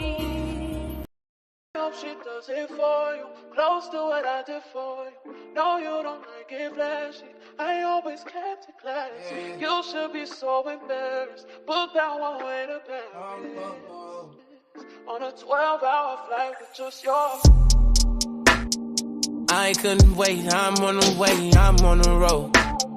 Way too long since been away, I gotta know. Do you still think about me when you're all alone? Do you still think about me when you're in your zone? I just been thinking about taking off all in your lingerie. I just been thinking about stretching you out, taking time on you, baby. I know I make you emotional, tell me you love me. You know when I get emotional, sometimes it get hard for you to breathe. I know what you need, kissing in between knees, keep shaking. You know what it is, you know what it's when you need me, man. It's been so long, you've been away from me. I came all this way, so baby, stay with me. Baby, won't you just stay with me? Stay with me. Baby, won't you just stay with me? I couldn't wait, I'm on the way, I'm on the road. Sometimes it's silence that speaks to the soul. Do you still think about me when you're all alone? Do you still think about me when you're in your zone? It's been so long since you've been away. Why you ain't pulling up no more? Fucking me no more. Burning down on the stores. How much does happiness cost? I spend it all for you.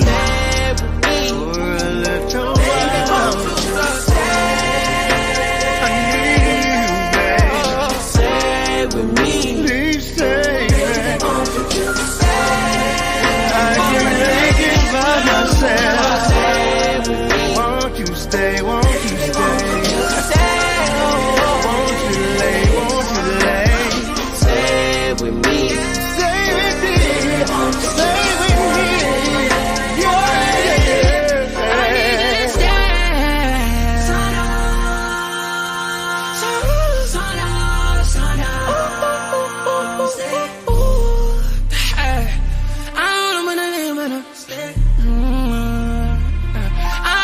Run the moon and I jump the moon and just head to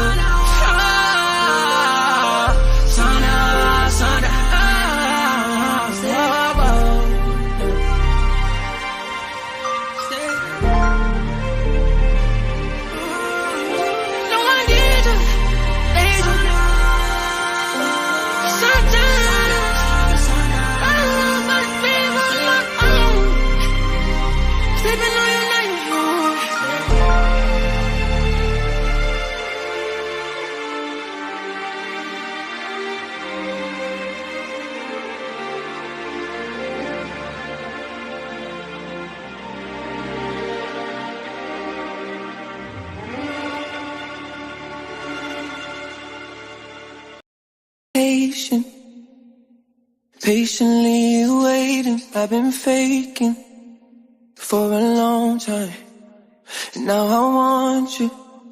Ooh, I want you. Oh.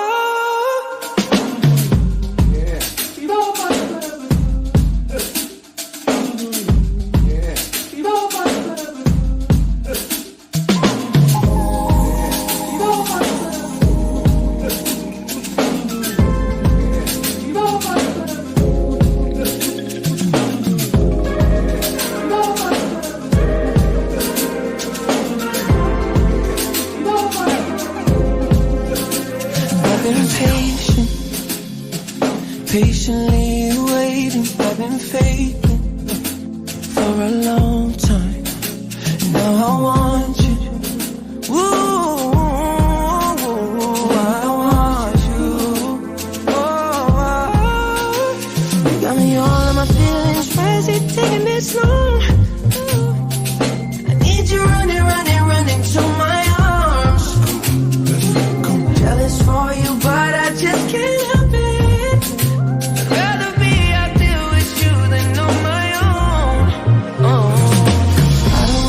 I don't wanna waste time, oh no.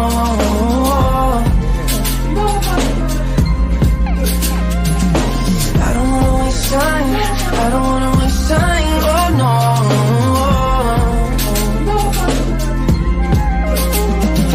I don't wanna take your love for granted. I just wanna cherish every second. You and me together, what a blessing. Please just tell me that you get the message. No, I don't wanna. You and me, oh, ecstasy, ecstasy, oh. No, I don't wanna. You and me, oh, ecstasy, ecstasy, oh. You got me all in my feelings. Why is this taking this long? I need you running, running, running to my arms. Jealous for you, but I just can't help it. No way. I don't wanna waste time. I don't wanna waste time. Oh no.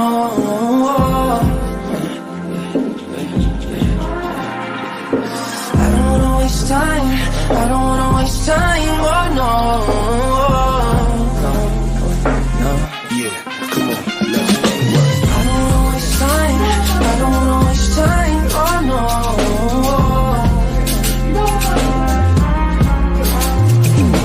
I don't wanna waste time, I don't wanna waste time, oh no.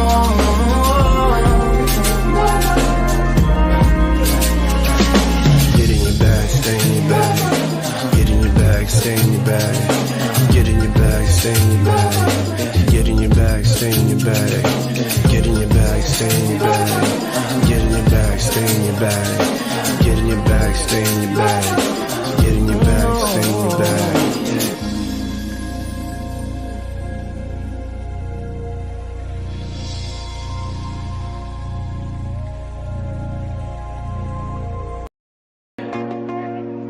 Tough love.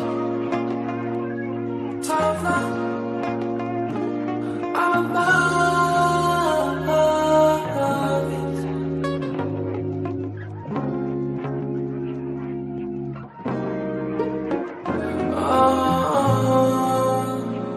I be in my head sometimes, heavy in my passion.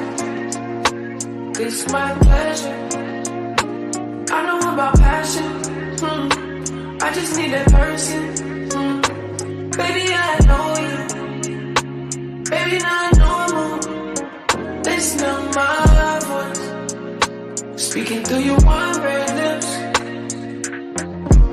I still want fire, no tension. I just got my fucking to my senses. If you're not my height, you're not that high. This will help my mind.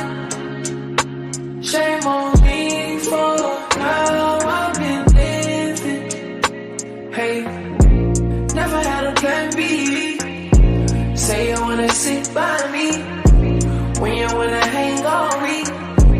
She just put a beat on me and then crying with me. Maybe some smoke weed. I be going crazy. Surely you are my family.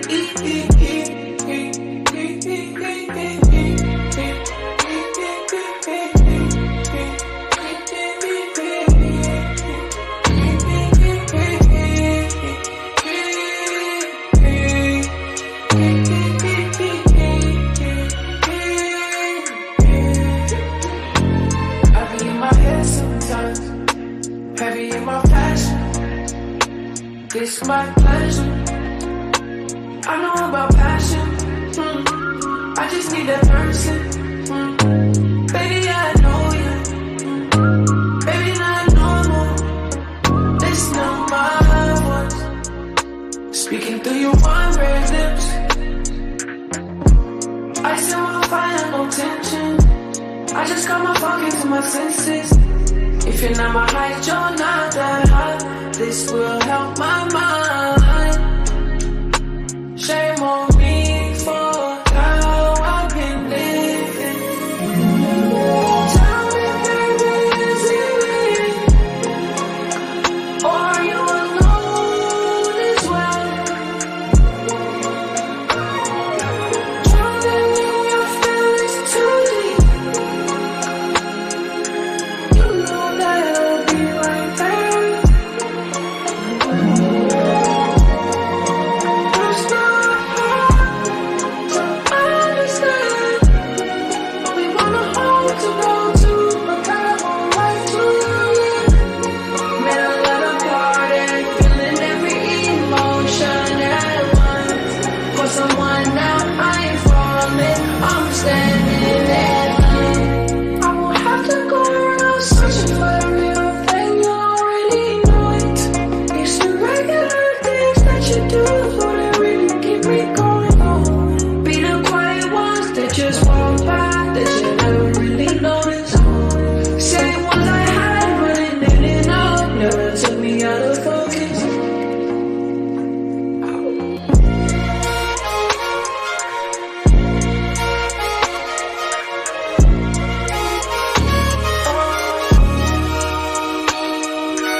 Now tell me who wanna fuck with us. Ashes to ashes, dust to dust. I bang and let your fucking brain tank. Snitches, fuck all of them bitches with riches who carry 22s up in they hosiery.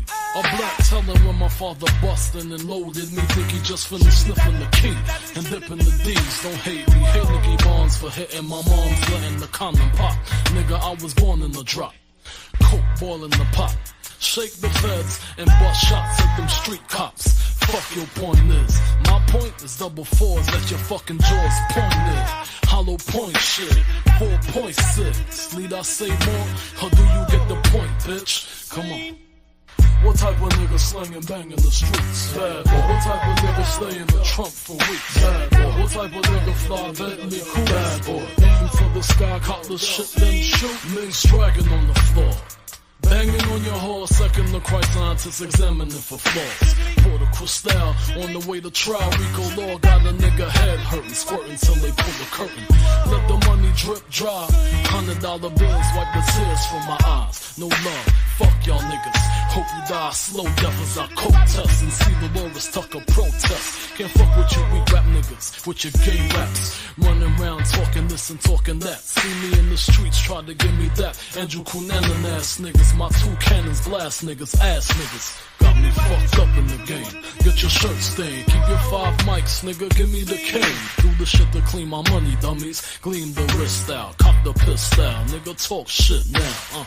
What type of nigga slinging bang in the streets? Bad boy. What type of nigga stay in the trunk for weeks? Bad boy. What type of nigga fly Bentley cool? Bad boy. Aim for the sky, cock the shit, then shoot. Bling bling. It's a bad boy thing, bullet seats sinking, street sweeping with an evil grin. Watch you die, one love, one life, one shine. Y'all niggas ain't saying nothing like a mom. Every line, I live it, I write it with a pencil, so niggas die lead poison if they bite it. Hate it but recite it, it's a G thing. Me and Puffin St. Bart, send it off. Bitches walking topless with G-strings. Menage, bust shots at your crew, another charge. As the Gulf Stream fly through the fog, make you popular. Pockets filled with more high notes than the opera. Franklin's on top of the Jacksons. My nigga Ty, leave you tied. Bad boy, respected or die, coward. What type of nigga slanging bang in the streets? Bad boy. What type of nigga stay in the trunk for weeks? Bad boy. What type of nigga fly Bentley cool? Bad boy. Aim for the sky, caught the shit, then shoot. What type of nigga slanging bang in the streets? Bad boy. What type of nigga stay in the trunk for weeks? Bad boy. What type of nigga fly Bentley cool? Bad boy. Aim for the sky, caught the shit, then shoot. Man, a bad boy in the corner, so move from on ya, cause we are dangerous. Man, a bad boy in the corner, so move from on ya, cause we are dangerous. Whoa, whoa, see, shiddly waddly diddly daddly, shiddly daddly widdly diddly diddly, whoa, see,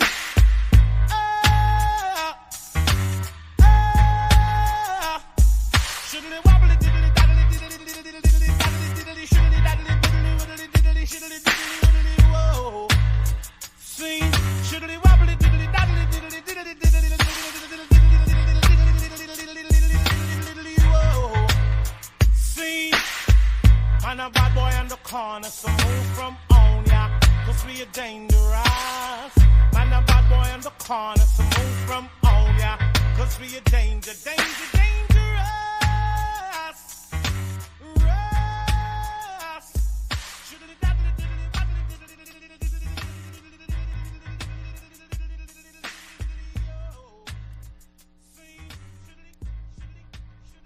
All right, what's poppin', y'all? What's poppin'? I'm back. I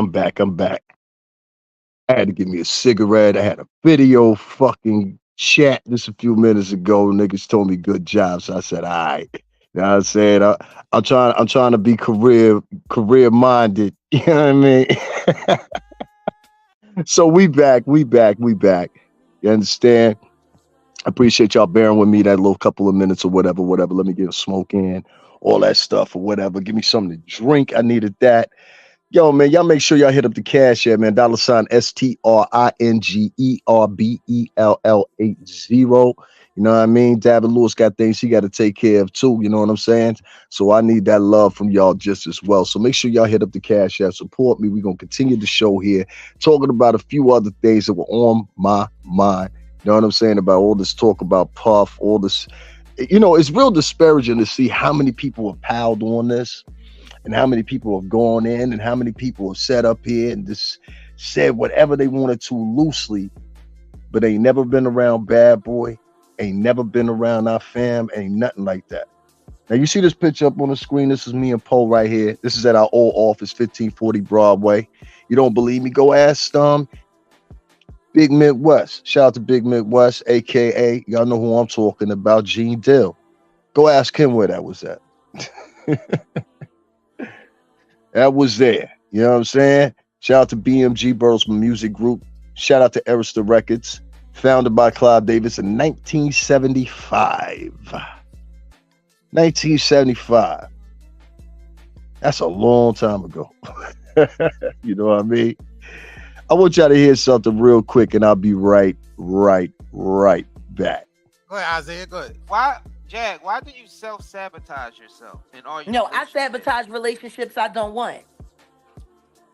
So you sabotage because I no longer wanted a relationship with y'all motherfuckers. I know that you was compromised. During your journey. You're compromised. You down with the sickness, yo.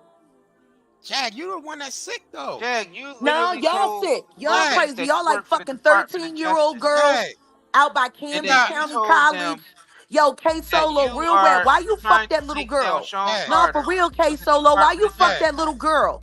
Why you fuck her? She was 13 years old and everybody fucking knew it. You had her mom looking all crazy. You had her up in your apartment for 7 fucking days straight, nigga, and didn't send that little girl to fuck home to her mom. I don't give no fuck.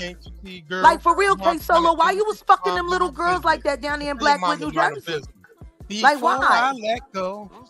Like, I'm sitting here looking at your chat right now. Your chat is filled with number fucking troll farmers and fucking trolls. Like, y'all fucking wacky shit. It's the troll. It's the trolls. Thank you with that.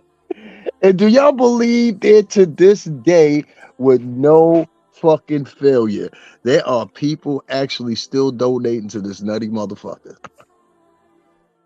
Yes, you heard me correct. There are people over there still giving money to Jaguar, Wright, and her movement. All the different voices. It's the voices. That broad got a fucking different accent for everybody. First it's the Southerner voice, then it's what's the other one? She got the Southern voice, then she got the other joint. She got like 7 different voices. It's like, no lie, I can't make this up. And I'm just like, yo. What you heard right there was an excerpt from yesterday and Night and Day. She showed up over there. I told y'all she back on tour. Y'all don't be believing me when I tell y'all this shit, but she back on tour. She done made the tour rounds, the press junket, you know what I'm saying? She done went over there and sat with the homie King Payne. She done went over there and sat with motherfucking Storm and Roll, Storm Ho Ho. She done went over there. Now she gonna be sitting with 9 Day this afternoon. This bitch on tour right now. I told you. Puff was rated and questioned to let go. Rated, questioned, and let go. Oh, it's gonna be some surprises this week, boy. I'm trying to tell you. A lot of people just lost a friend.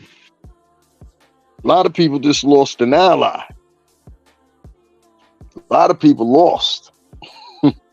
So all I'm gonna say, a lot of people lost. She was sitting up there. She said something that was significant. Y'all didn't hear it. She said, because I let people go. And what y'all didn't hear, because she was trying to talk over, is those 2 boys, they helped her along her journey. Those 2 boys helped her along her journey. Whether I agree with her or don't, the sentiment of those 2 guys right there, they helped her along her journey. That's what they were trying to say. And they were trying to be nice about it. You know what I mean? Like me personally, I couldn't have taken that. I would have been like, bitch, where you at? And I got some rope with me.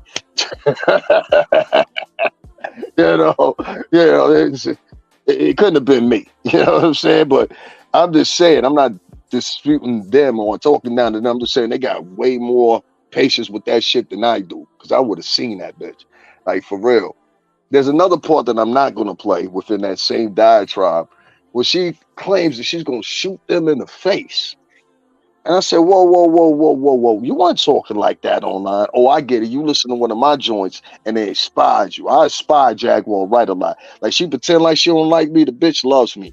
Let me try to tell you, I inspire this bitch. This bitch uses my words. She uses my quotes multiple times. You understand what I'm saying? Like, you heard it here first. That's why I'm gonna start calling my channel. You heard it here first. As much as this bitch repeats me, she is like my fucking shadow when it comes to motherfucking repeating my words that come out of my mouth.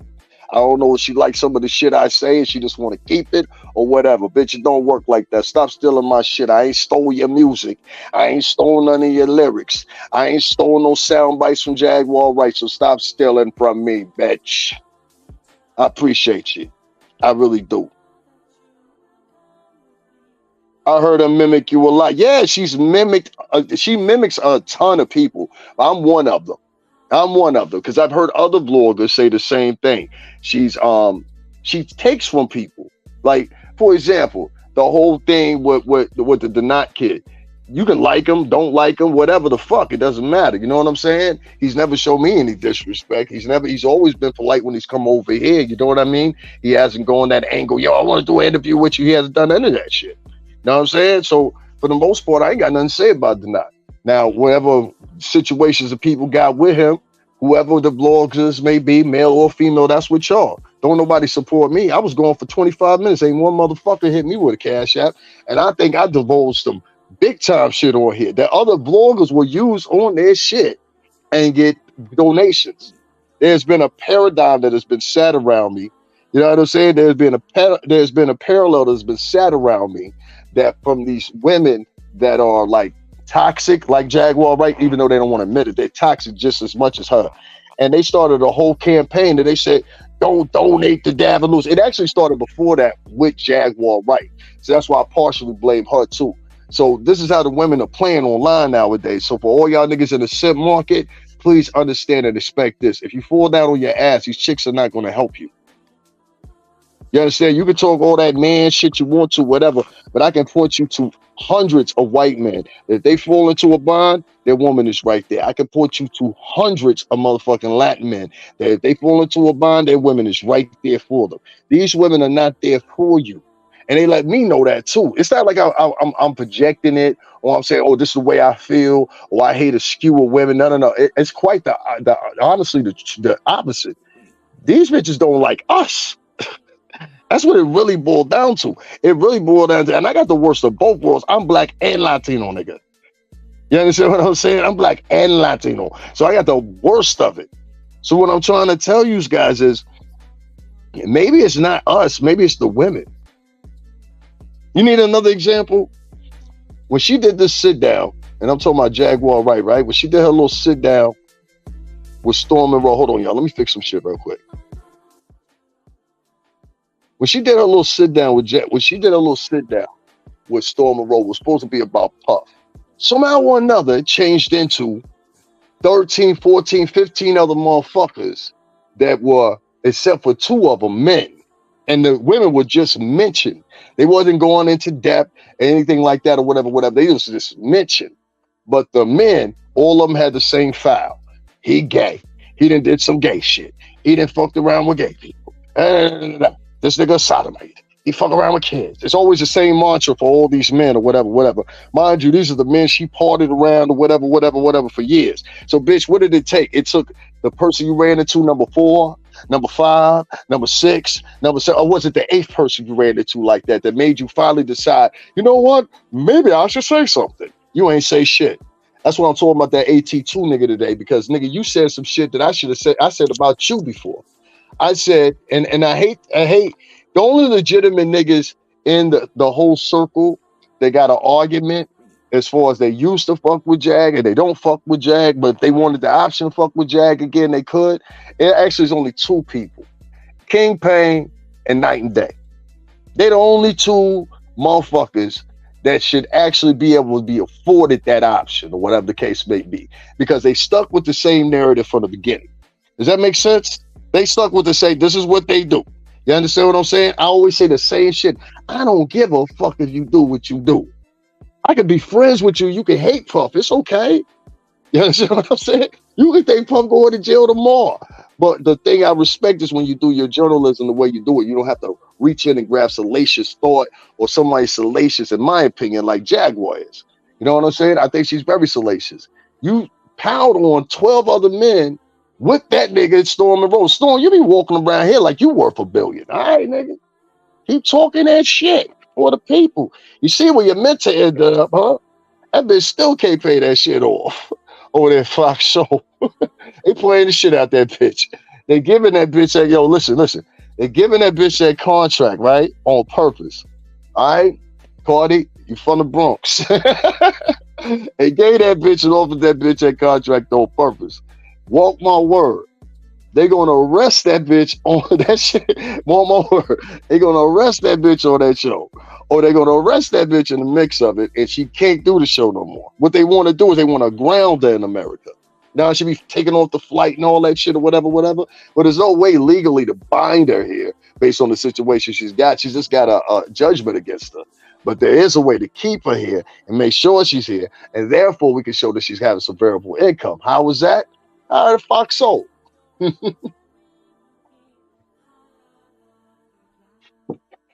her a job. That way we can keep an eye on her. You stupid fuck. They still fall for that one. Hey, come on over, get a job with us. Sure, don't worry about it. Look, we're even going to give you a bonus for Christmas. She's supposed to be. It's something worked out with Fox. She's got some contractual agreement with them. I'm not sure the specifics. I don't know. I believe it's for Fox, so it could be for something else. It could be for a segment partition like they did with what's the one called T.S. Madison. Like she had her own little spot on Fox Soul, and then they stripped it off and gave it its own show and shit like that. So it could be a number of different things. I don't know. I'm not in production over there, so I'm not. According to me, I'm not in line with the specifics. But I do know she has something contractually with them. That's called a sit-down job. That's what that's called. Sure, have a seat. Sure, you're welcome. No problem. We're glad you're here. And you sit right there. Don't you go anywhere, all right? You sit right here, right there. This is my desk. That's your desk. Welcome, Tasha. Now, I know y'all think I'm fucked up for saying that, but that's what the fuck it is. That's what the fuck it is. You don't like her, don't like her. That's what the fuck it is. I know that move when I see it. I've seen it before. I've seen them hire motherfuckers, not because they want them or they fit a certain job. No, they make a job for them and they keep them over because they don't want the competition to have that motherfucker. It's like, look, we don't really need them, but at the same time, these motherfuckers get them. You know what I mean? Yeah, I think y'all know how this business works. Y'all don't know how this business works. Trust me when I tell you. Anyway, moving on. 9 Day and King Pain, the only real legitimate motherfuckers that got that option to go back to, chat with her, whatever, if they want to, whatever. I feel I have that option, but I don't never want to talk to this bitch. I said at the top of my shit yesterday, I said, bitch, you will never, ever get on screen with me again. Ever. There will never be no interaction between me and you again. Any check she gets will be garnished. Damn, that part. And once they get a roll on her, what she doesn't understand, once they get a roll on her and it gets garnished, what happens is it goes into another phase. And that phase is there's collections. You understand what I'm saying? Now the delinquent collections. You understand what I'm saying? So say she's like 2, 3, 4, 5 months late with the collections, they now can go after her for something else. Later than that. So that's my whole girl right there. She always look out, man. You know what I'm saying? Y'all make sure y'all hit the Cash App too. Show some support for this channel. We have been going for 2 hours and 38 minutes. You know what I'm saying? I feel like we've been talking about some lengthy stuff here. I think I talk about stuff way more in depth and from an expert ear versus the competition of a lot of these people just giving their opinions and things like that. I actually worked in the music industry. I actually was under Bad Boy. The case and title is what we're talking about right now. And I'm proud of that. You understand what I'm saying? I'm proud I spent my tenure there. I'm proud that I still have friends in that business. Some very good people. Dennis, Henrock, you know what I'm saying? Vasta, and many others. You know what I'm saying? Shout out to all of them. You know what I mean? Dennis was in that clip that I played yesterday. Here, let me play that again for y'all so y'all can see this or whatever. You know what I mean? What's going on, man? Good to see you. You still look the same. I'm trying to stay the same. All right. What happened to you, man? No. What happened to you? Coming through or what, man? No, you're not coming through. Got you. Well, God bless. I hope I see you on the next one here, man. Shout out to Bad Boy. You know, here's what it is. Got you. I'll see you again. That's Dennis. Now, what's going on, y'all? Dennis, what up, man? It's all this Bad Boy shit. We got the whole team here. Little reunion dinner. I mean, some long man right now. You know what I mean? At the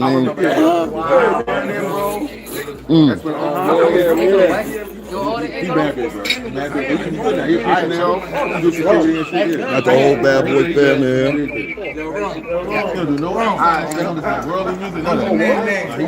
All my Bad Boy brothers right here.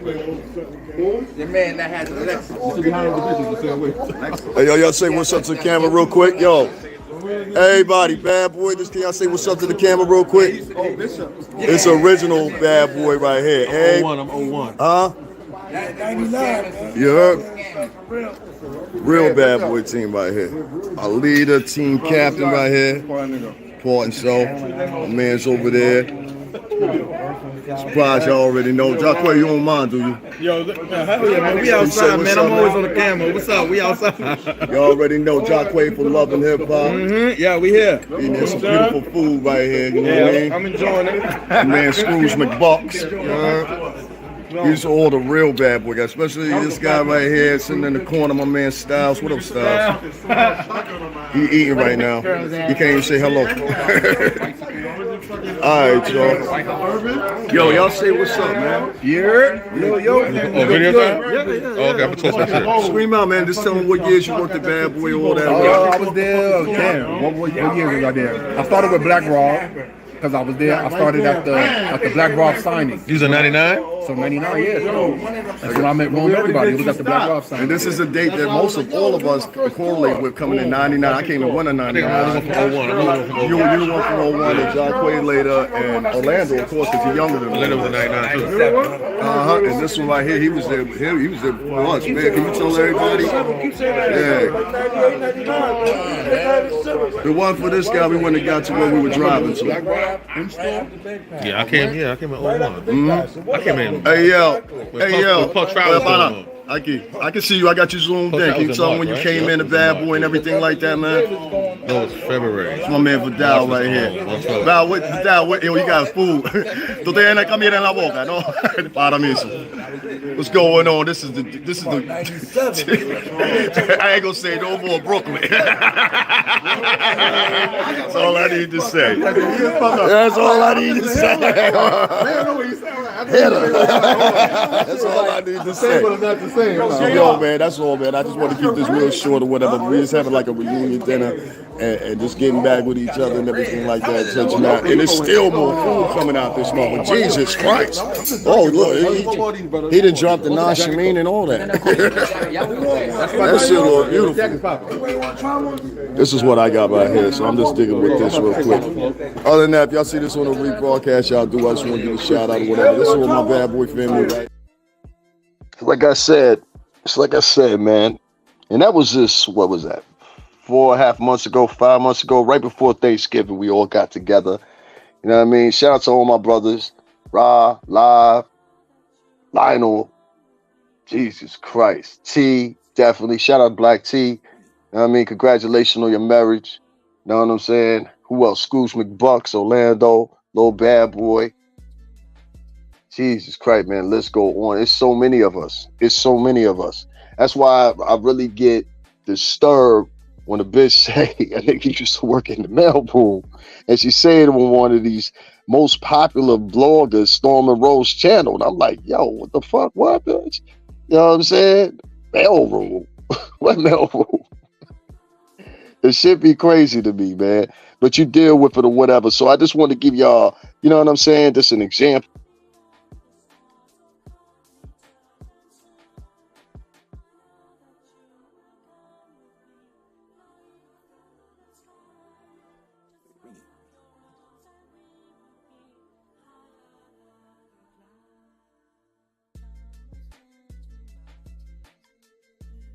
This is what niggas is doing nowadays so they can get the one up on somebody and shit. You know what I mean?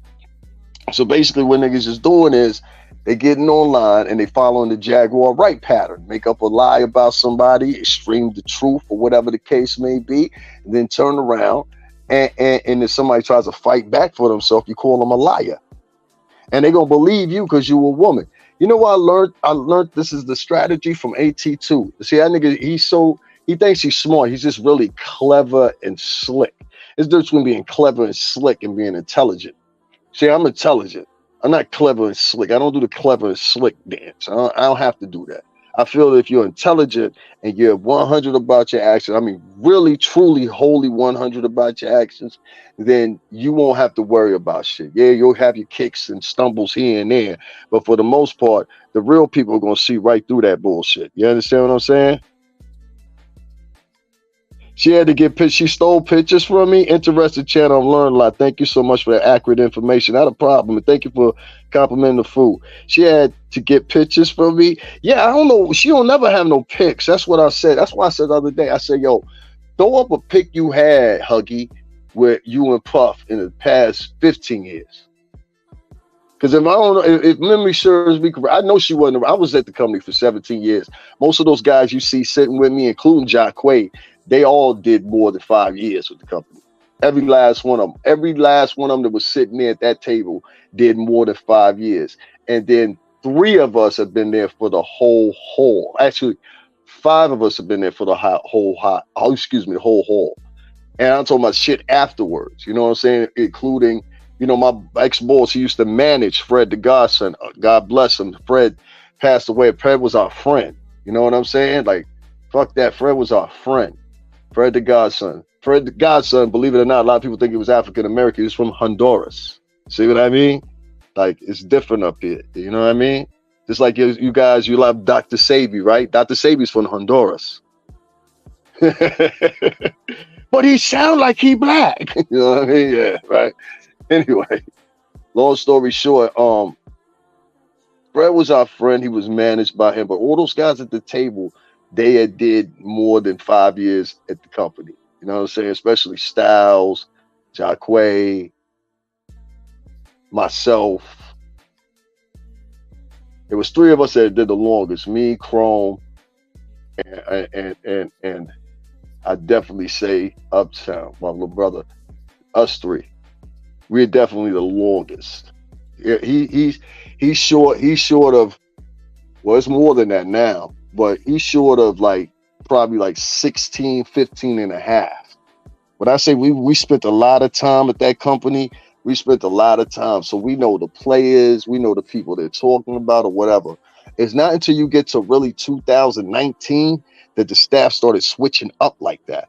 You understand what I'm saying? So it was like, you know, and I mean for a better part of like nobody knew who these people were at Bad Boy. You know what I'm saying? Because I remember going up to the Revolt building, which ironically enough was 1440 Broadway, right next to the CVS there. And I was over there repeatedly or whatever. I tried to talk to Shy, what's his name? Shy Money or some shit like that, kid from Queens. I don't know. He don't really, I don't know. To his regard though, I saw him again in Times Square and he spoke to me. But when he seen me at the office, the nigga didn't want to speak to me really. You know what I'm saying? I was like, oh, okay, da. But I want to say Shy, he definitely give niggas opportunity. So shout out to him. You know what I mean? He used to be part of hosting one of the Revolt joints or whatever. So anyway, long story short, that was the Revolt offices. You know what I mean? That's the only point I wanted to get at. I used to be over there a lot. You know what I'm saying? Shout out to Nick Storm. He know what I'm talking about. You know what I mean? Nick. Last time I saw Nick was over there. I was mad at Nick for a minute though, but it wasn't his fault. I figured it out. I was like, well, why the fuck would you tell me all that shit? And then I was like, oh, it ain't his fault. He didn't know that acquisition was coming. And so Time Water had got acquisition as far as distribution by AT2. That segment of it. That's segment of Time Warner. And so originally the distribution deal, and I did a video up there before, I'll see if I can find it. The distribution deal for Revolt was through Time Warner. And I remember the launch was at the Time Warner building right up there on 59th Street there. And Columbus Square, Columbus Circle, whatever you want to call it. But anyway, it was right up there. And it stayed there with them for about, I don't know, maybe 7, 8 years. It was a long time. and then the acquisition switched over to AT&T, and now AT&T is the distributor. You understand what I'm saying? That means they put them all in the markets and networks all across or whatever FCC shit. You know what I mean? Anyway, back to Jag. Sometimes I get off talking about the music industry or whatever, and I have to remember, yo, these people don't support you. They don't donate to you or nothing like that, so don't tell them too much. Don't tell them too much for free. You know what I'm saying? Don't tell them too much, which is why I'm going to end the show in the next 20 minutes. I'm going to do 20 minutes with y'all. It's going to take me 20 minutes to talk a little bit about Pork Chop. I want to get off Jag. I want to talk about AT2 real quick, because this is a funny motherfucker. There are reasons why I don't like this kid. And I know a lot of y'all can't understand them reasons. But I don't like this kid because this kid, the first time he spoke to me, he was giggling and shit and acting like he knew me or something. And I was really, to be quite honest with you, I was really disturbed by it. I was like, yo, who the fuck is this nigga talking about a man he's never even met in his whole entire fucking life? Like, it was just some odd shit for me. You know what I'm saying? And then I started listening to him more and more. And it just started more and more not making sense what he was saying. And I had to realize this is a man telling these stories, but he's never been around any of these people. You understand what I'm saying? So that's like talking about that's like that nigga that talk about the football game and everything that went wrong in the football game. But nigga, you a spectator. You're not a player in the game. You understand what I'm saying? You're a spectator. You sitting in the stands. Yeah, you might understand some of the dynamics. You might think you recognize stuff. And even the things you think you recognize are not exactly what you think they are. You see what I'm saying? See how that go? Even the things you think you're saying aren't exactly what you think they are. And that's what a lot of these motherfuckers, they get it confused. They get on here, they talk and they talking and they talking and they talking and they talking. You're sitting in your uncle's kitchen while you're talking and you're talking and you're talking. And you're like, I don't know. And you know what, everybody? And that little baby ass voice he got, that nigga voice soft than a motherfucker. And you know what, guys? He got a lisp. It's so fucking unbearable. He has a lisp. I don't know if y'all noticed. He's all fucked up. He got a cock eye. That's why he wore them glasses, because he got astigmatism. We got one eye going this way, the other eye going this way. And I'm looking at this motherfucker like, what the fuck is he looking at? What the fuck is he looking at? You got that fucking gray lip, that alien lip, like that lip. I don't know what the fuck is going on with your upper lip. Most niggas got bottom lips, they got big lips, and the top one and the bottom one match. This nigga got a lip like a Muppet, like a Jim Henson Muppet.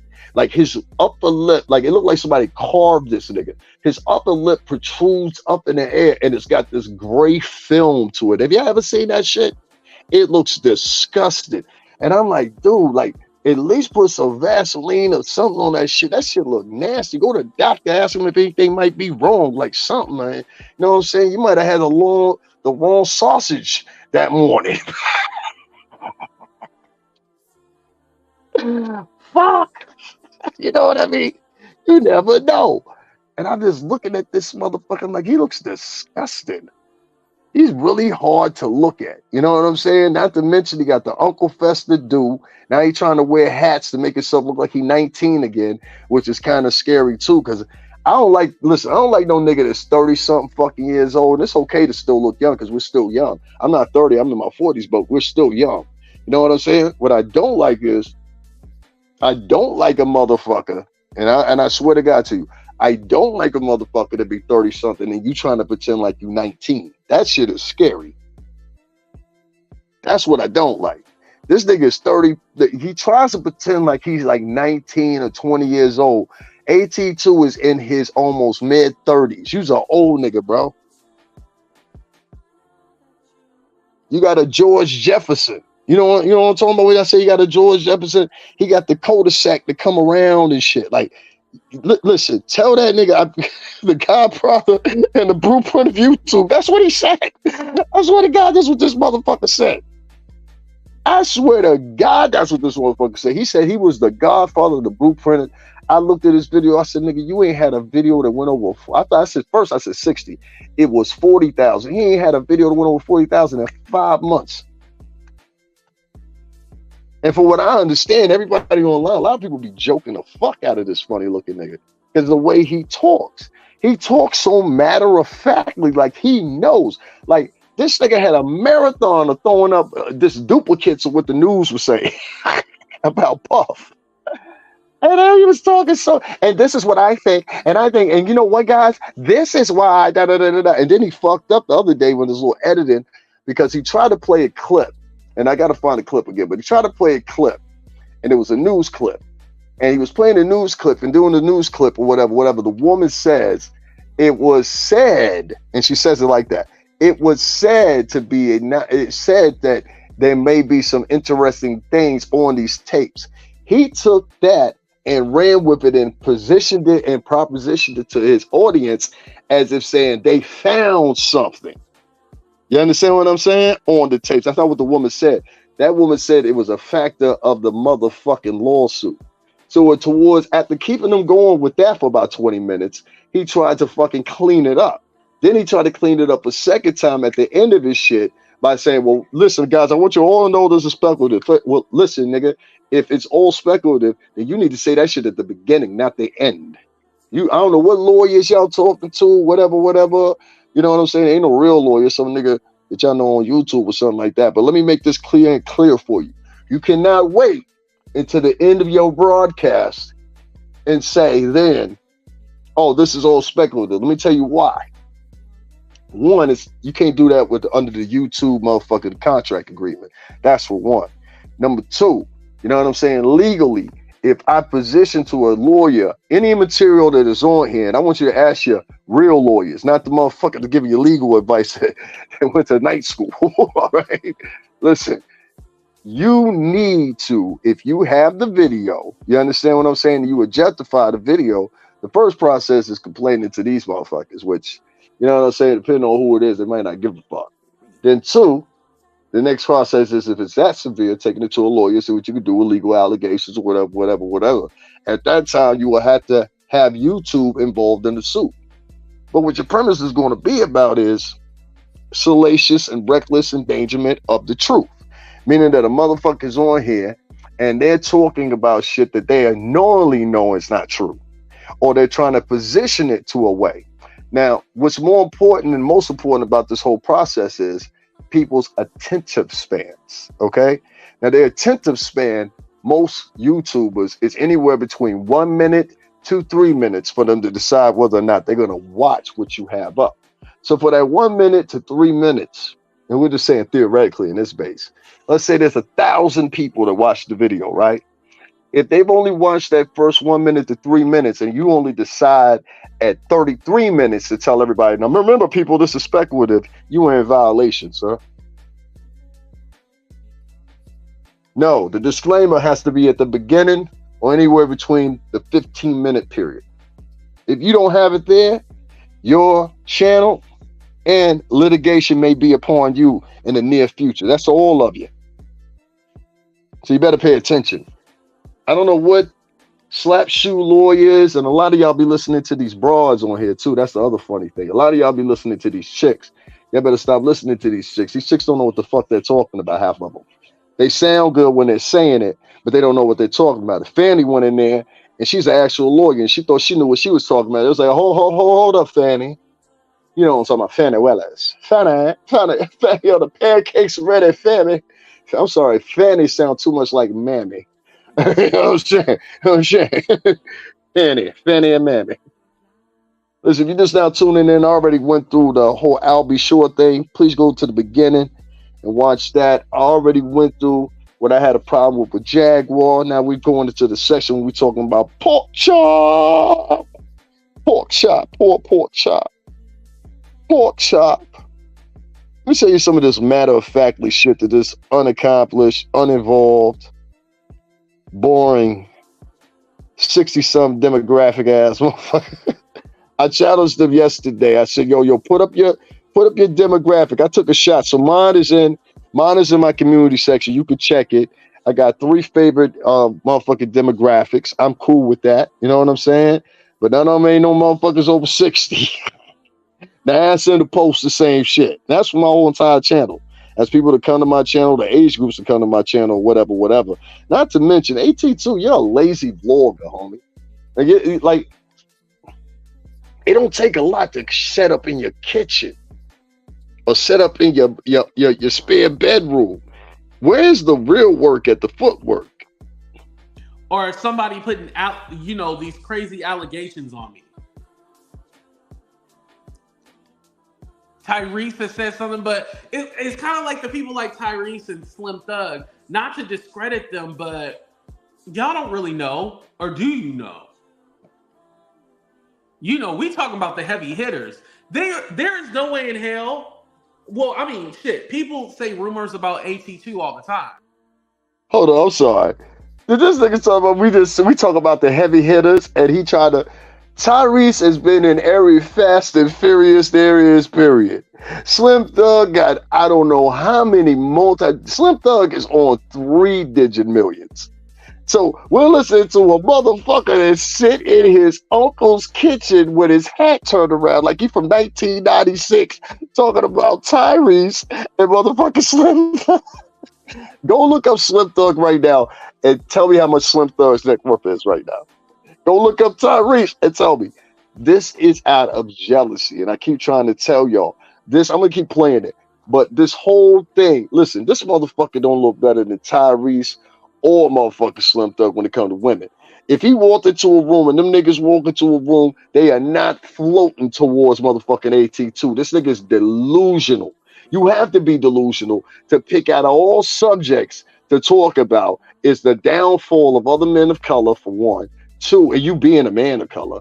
2, talking about motherfuckers are worth way, way, way, way more than you, but you're trying to put it in an emphasis like you're on the same playing field. You're not on the same playing field, homie. You've never seen more money than me. You don't have more money than me currently. You understand what I'm saying? So you're a joke. And them little old women that sit over there with you because, maybe they like that little soft voice shit. You know what I'm saying? Like, I notice a lot of these women, they like men to talk like other women. I'm not going to talk like a fucking woman. I stand up and take a piss and I got a dick. I'm not going to talk to you like a fucking woman. If you want to hear somebody that's a little bit more soft voice and makes you feel good, then I suggest you go some fucking where else, because I don't talk like that over here. So I'm sorry if I'm letting you down. You're never going to hear a soft voice out of me. I'm never going to overly articulate myself to make myself seem like I'm smart. I can ask you shit right off the bat. Okay, tell me the difference between a parallel line and a vertical line. And if you spend more than 10 seconds on that, you see what I'm saying? You know what I mean? Like, that's what I'm saying. Like, shit like that. You know what I mean? It's weird because people, they pretend like they smart, but they not. This kid has never been in the music industry a day in his life. He doesn't have any fucking star friends. He doesn't know anybody in fucking real media or whatever. He thinks he's going to take this fucking Mickey Mouse shit and go through the line with it because of the pure simple fact. Listen, your shit going to stay at around about 41 to 42,000. It might peak to 60, but it ain't going no further than that. And that's all the gals over there spreading the word to the nursing home. They're on the first floor of the nursing home, second floor of the nursing home, third floor of the nursing home, because there's no fucking way in hell that was AT2's channel. That's why I want him to show his fucking channel demographics. You gonna notice that all the motherfuckers, I guarantee you, that listen to him is old motherfuckers. Them old broads be over there with him because he sounds soft voice. He sounds like one of their grandsons or something that might be, been in the church choir. You understand what I'm saying? He might have been in the church choir, the choir director. You know what I mean? Like, I ain't trying to be funny. I'm just being, you know what I'm saying? It hurt my heart. I almost want to fucking choke when this nigga said, I'm just being real. You just being real. Nigga, ain't nothing real about you. If you was real, you would have ducked that thing with the knot. You fucked your foot up on purpose, you pussy. Or somebody putting out, these crazy allegations on me.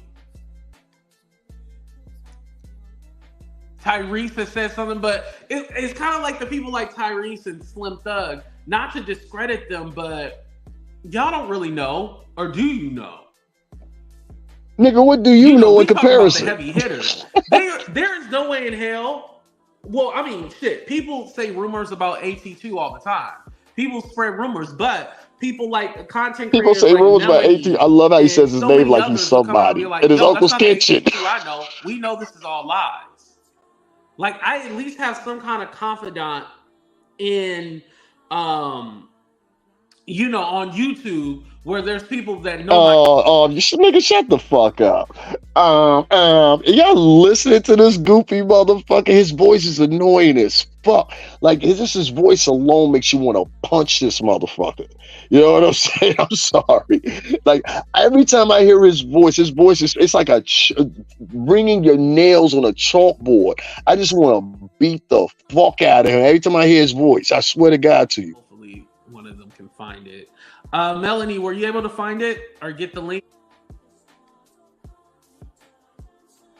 All right. Now peep the soft voice, y'all. You got to peep the soft voice. Peep the soft voice. Also, I want to say something with Diddy too. With Diddy, I don't know if he's going to jail again. I want to clarify.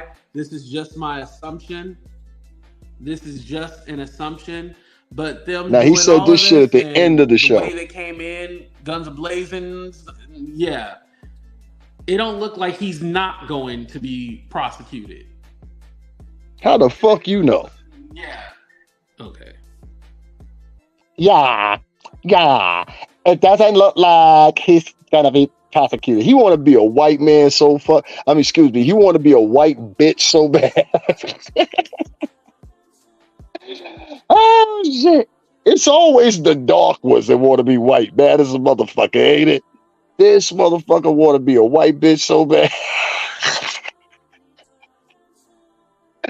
Melanie, did you find?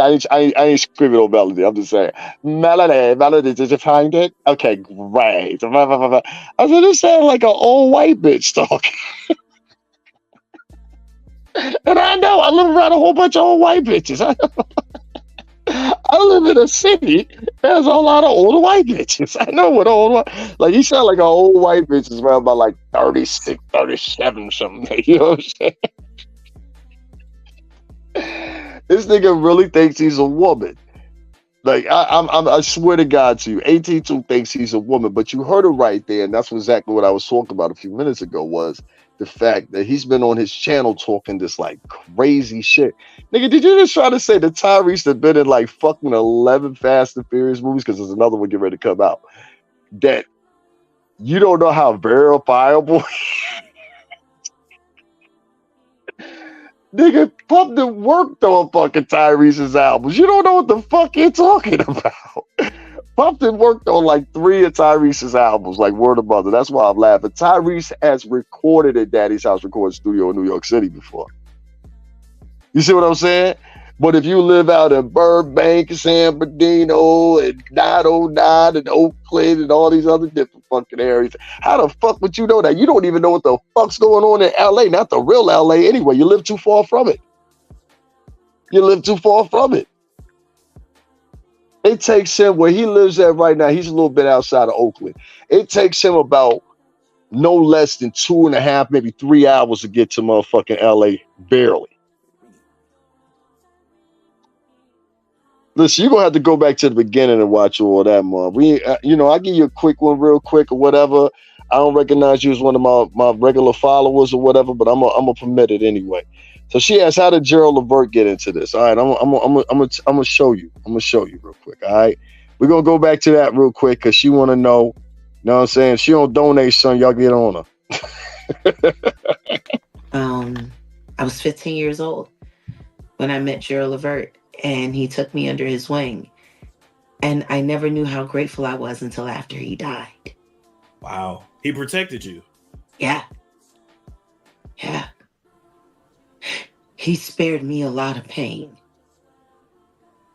And then I had to deal with how real that was once his influence was gone. And when you lose your covering, shit gets real. But to lose your covering and to not want to fuck with the Illuminati and still want to work on a career that you spent your whole life building? While you're watching people that you know sit there and just stand by and watch these assholes try to erase everything that you did. Give the credit to someone else. And people that you know are Yeah. You know, everybody's trying to take my career. Everybody's trying to take my... Do something besides that. Shubab, shubab, shubab, shubab. Shubab, shubab, shubab. Scat, scat, scat, scat, scat. Ooh-da, ooh-ah, ooh-ah. Ain't nobody listen to hear that shit, bitch. You better learn a new octave. That's what you need to do instead of get... Listen, this like you got them 6 voices on like, did you perform on there on the Storm and Ho-Ho show? Use them 6 voices to create a new vocal pattern and a new octave. How about that shit, all right? So answering Yoji, I think that's what your name is, Yoli J or whatever. So the issue is here, a couple months ago, Jaguar Wright, he went around and she said that she was dating, about to marry, and was sexually involved, and even explained how good he was and bad about one Gerald Levert.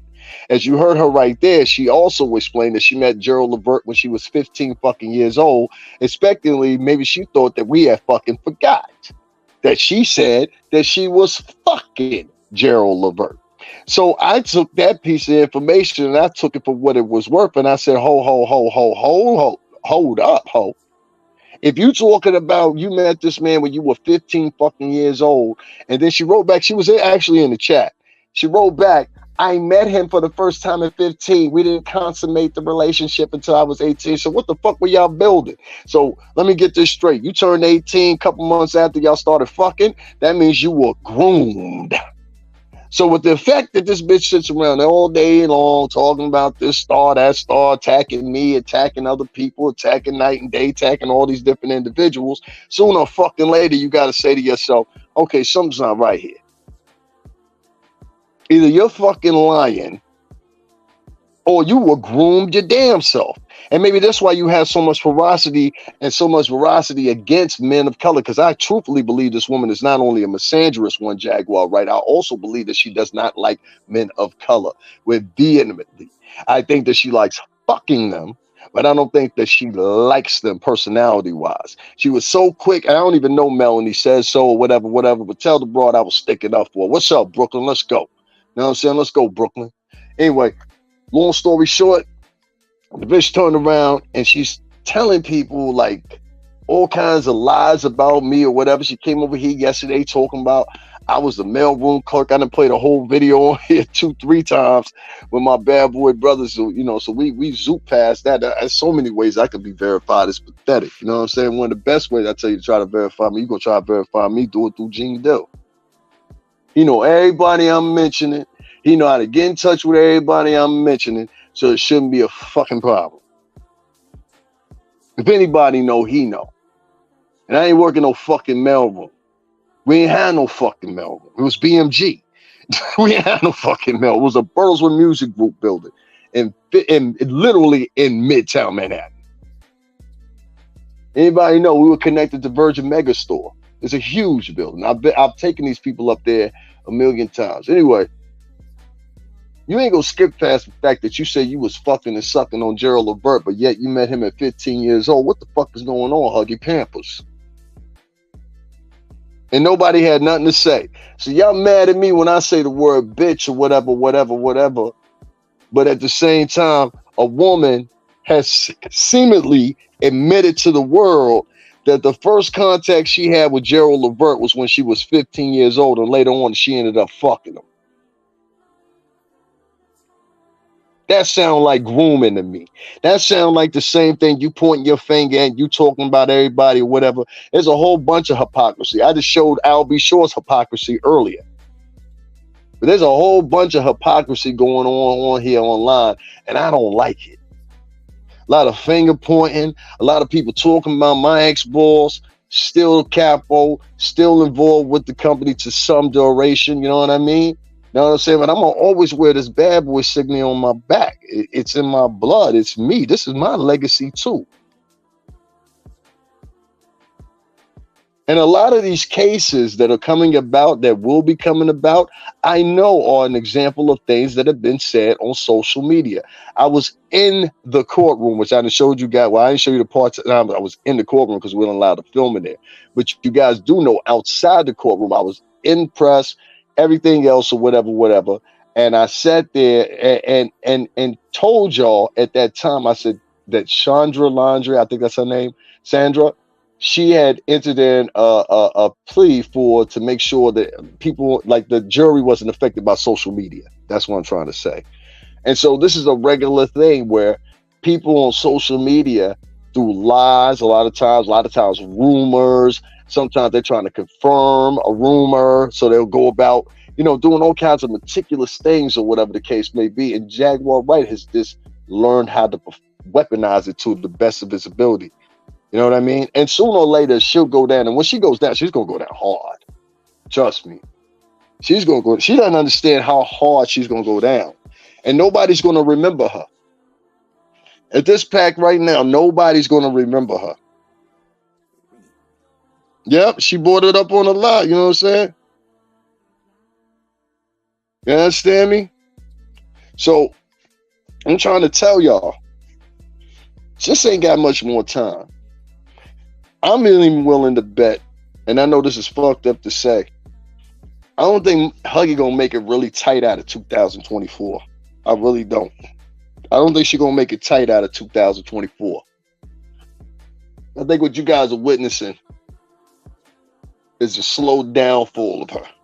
And I'll stay and I'll test to that. I think y'all seeing the last days of her. You know what I'm saying? And it's sad that she chooses to, sweetie, you sit over here all day and night talking about this person that Jay stopped your career, yet you still ain't explain to people why your music is on Tidal.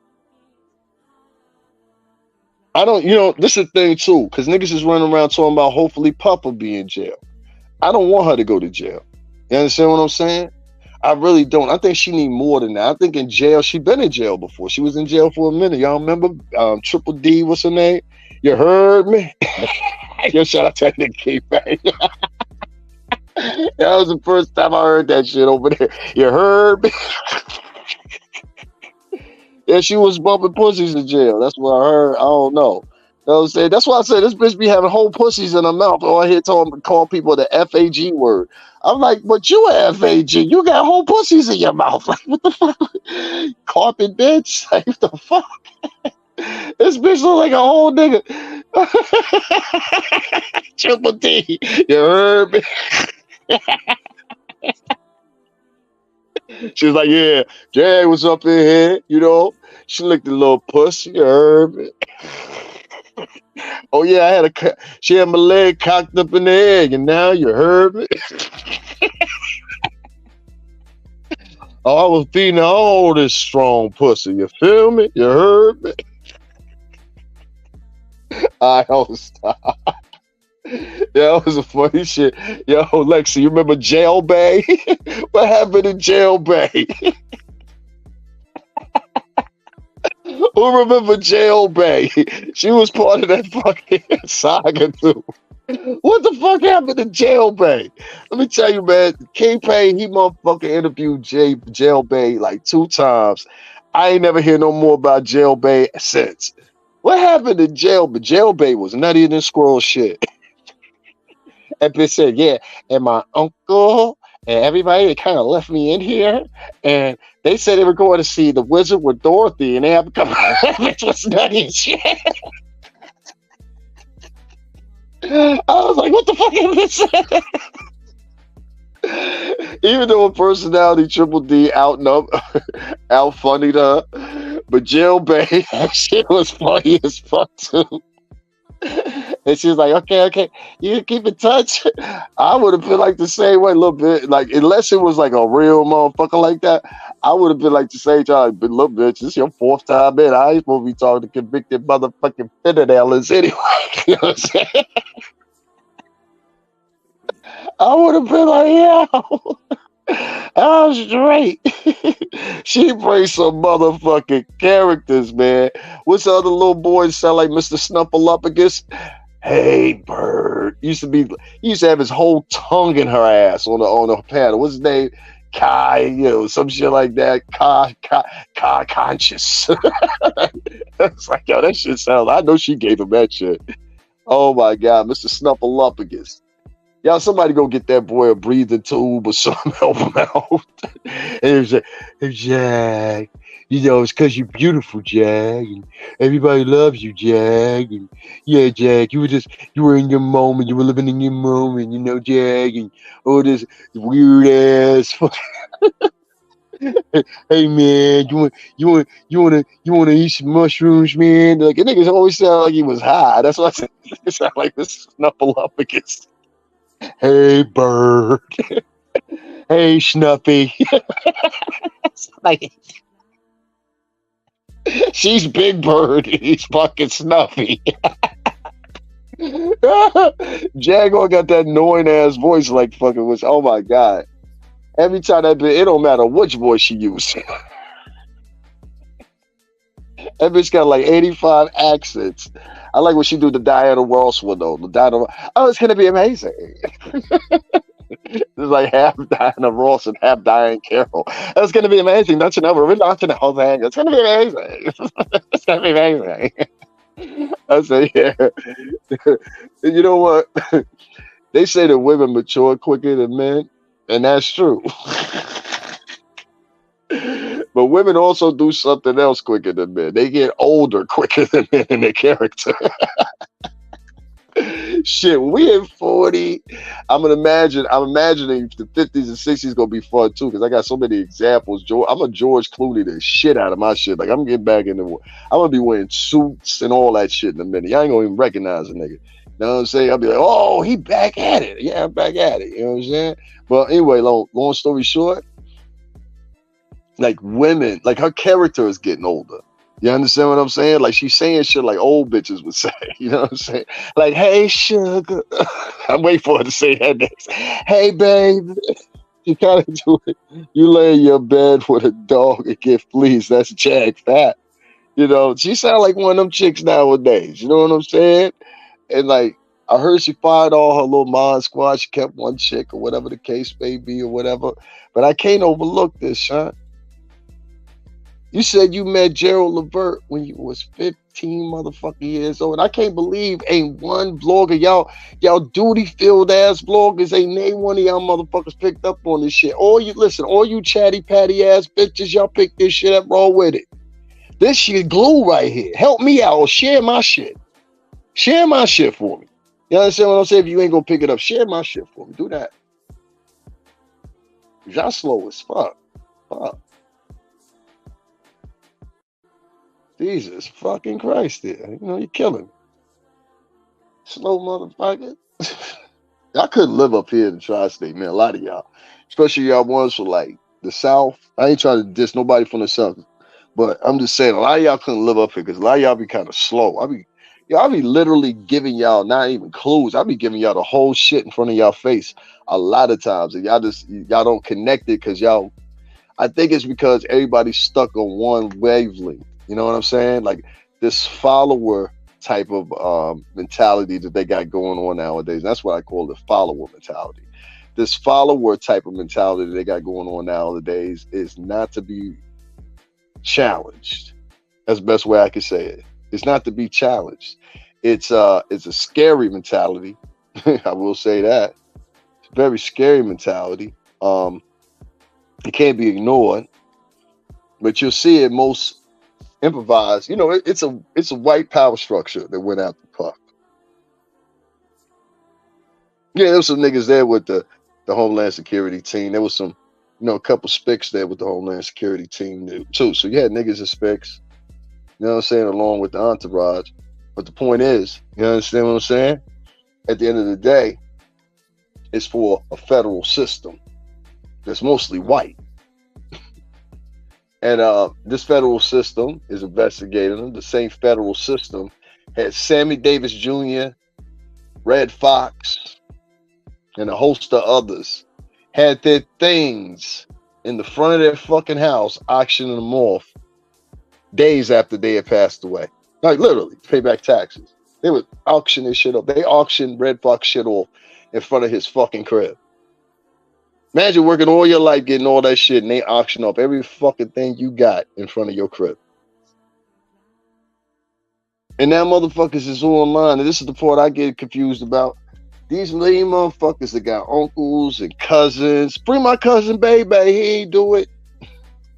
You know them types.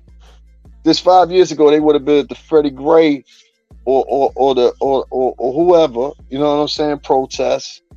Now they didn't turn and say niggas need to go to jail.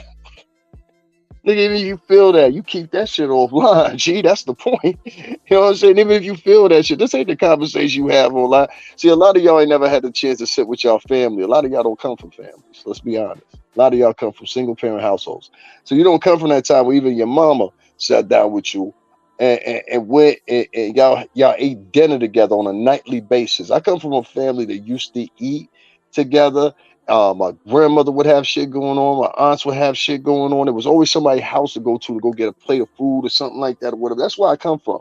A lot of y'all motherfuckers from 2000s, y'all come from a time where you get your food, go in the kitchen, get your food, go in your room, and fucking that's it. And I share some of that. And I say, yeah, I shared some of that because it was kind of like that too. You know what I mean? Coming up in the 80s, and, you know, yeah, in the early 90s, late 80s and early 90s. It was kind of like that too. You would get your food, but it was less emphasis put on, oh, going back to the video games, or going back, because back then it was video games. You know what I'm saying? They was blaming that. Now they blaming the YouTube shit, and I can see it. You know what I mean? I can see why. This shit is worse than video games. Video games, most motherfuckers did was sit in their room all day and lock the door while they were locked in. You know what I'm saying? To the game. You feel me?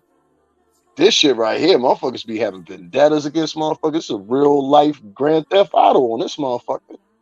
I'm like, all right, that's why I upped the ante. I was like, all right, well, let me give him my pistol then.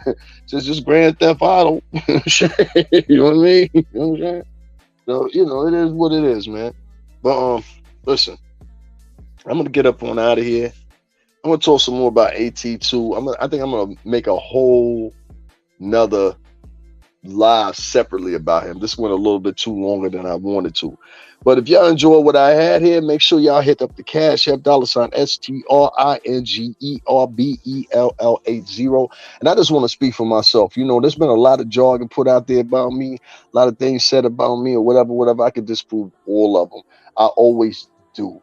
I don't know why these rumors are set up the way they are. I think a lot of people are jealous of me. I think a lot of people want to correlate me with something. A lot of people have their own individual conspiracy theories about me and everything like that. But let me say this before I leave. I have no malice towards any of you bloggers other than this. I think you have a responsibility. You understand what I'm saying? And it's your responsibility, and if you get into real journalism, you'll find this. It's your journalistic responsibility to make sure at all times that you are correct upon your reporting. And when you're correct around your reporting, it means that you don't whimper out and start telling lies about people to add to the stories. See, that's what the motherfucking tabloid papers do. And that's what a lot of your YouTube pages are. They're tabloid pages, more or less than news pages. So you got to make a decision. Are you running a tabloid, which is okay. There's a place for that too. Or are you running an actual journalistic point of view and being objectified? And I could take you being objectional. I have no problem with that. I think the world would be boring as fuck if we didn't have people that were objectional. But at the same time, I don't like motherfuckers that just literally make up shit. There's been a lot of people making up shit on Puff. I don't like it. I'm not going to talk about Puff. People will point out, well, you had a problem when you first got on here. How come you ain't doing it now? I had this one chick named Tina Gray. And Tina, I know you're listening. You're a weirdo. And I'm going to tell you why you're a weirdo, Tina. You've been on here listening to me for the longest time or whatever, but you ain't said nothing to me in 2 years. So as of today, I'm going to block your goofy ass. You understand what I'm saying? Because you had more than an opportunity. That means you were here when I was going to the Jonathan Majors trial. That means you were here when I was going to Biggie neighborhood. That means you was here. Yeah, that's the shit we do on here. We do real trips on here. That's why I be telling people to donate. I don't just sit in my room and do joints like this or whatever. That is not what I do. Anybody on this channel that's been with me for a minute, please speak up for me and tell them this is not what I do right here at all. No, I'm in the field, bro. I take people to Trump Tower, speak up for the women of color. I ain't even getting no recognition for that. or Miss Hammond, Evangelist so-and-so. He hate black women. That's what's wrong with him. I know what's wrong with him. Tell him Evangelist such and such. Well, you know, from my unaccredited opinion, you know what I'm saying? It's wild out here with these YouTube streets. But I would just say to you, if you hear anything about me or whatever the case may be, it's because there's a group of intangible people that have set out to do nothing else than to prove me wrong based on behalf of Jaguar, right? And based on behalf of this misandrous everywhere. You know what I'm saying? Some of these women, they just really don't like men, but they have an extra special hate of men of color. I don't know if they think somebody's sweet or what the fuck they think it is or whatever, but you roll up on me the wrong way, you're going to get hurt. And I ain't talking about no fish shit. You understand what I'm saying? So let's be careful. Let's be nice. Let's be considerate of others. You know what I'm saying? And watch your motherfucking mouth when you talk about me. You know what I mean? You don't know me. And if you knew what I was capable of doing or what I will do, you probably wouldn't do that shit. You know what I'm saying? I mean, yeah. I'm small, but I'm big. You understand? I'm small, but I'm big. You know what I mean? Anybody knows that from Huntington Park, Cali, he's hurting blacks. Some of them wear little snake tattoos. Anybody knows this from Huntington Park? He's hunting blacks. Some of them. I got a guy on here that's called himself Diddy Seaman. Like, this is the type of people that are on YouTube. Now, I just want to say this before I get up off of here, right? You see, like, this type of comment right here, and somebody that made up this profile right here. This is somebody that's mentally got some issues. This is somebody that honestly and truthfully thinks this is funny. This is somebody right here that's a detriment to the community more so than anybody else. What you were teaching the community is divisive tactics. And they used to use these same tactics in a little short rapport of directors. I believe it was called something like, what was that thing called? There? Somebody want to help me out here? Anybody? Anybody? Nobody wants to help me out? What was the name of them papers they used to use on the slave plantation? Y'all remember? Anybody remember what was the name of them papers they used to use on the slave plantation to keep the slaves divided? Y'all remember? Nobody remembers now? Oh, y'all want to talk about everything else but don't remember that? Oh, come on. Nobody wants to help me out here? What was the name of those papers that they used to use on the slave plantation? Nobody knows? To keep all the slaves in order? Keep them divisive? Y'all know what I'm talking about? Oh, that's cute. I'll tell you what I'm talking about. What I'm talking about is the same thing that they've used for years. They're just now doing it in digital form. And you dumb motherfuckers are falling right for it. All these little goofy ass profiles, these non-accredited motherfuckers have never been in the field but yet talking about stars and all that shit. These motherfuckers are a problem.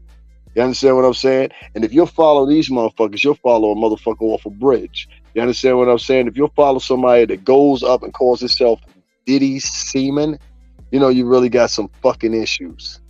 Anybody know this from Huntington Park, Cali? He's hurting blacks. Some of them water a little like, what the fuck is this nigga talking about? Some of these people on here got mental problems. And what I'm finding more and more, a lot of the black and Latinos on here have fucking severe mental problems. I'm not talking about, no, they're not regular from your perspective. I'm talking about a lot of these motherfuckers are not regular in general.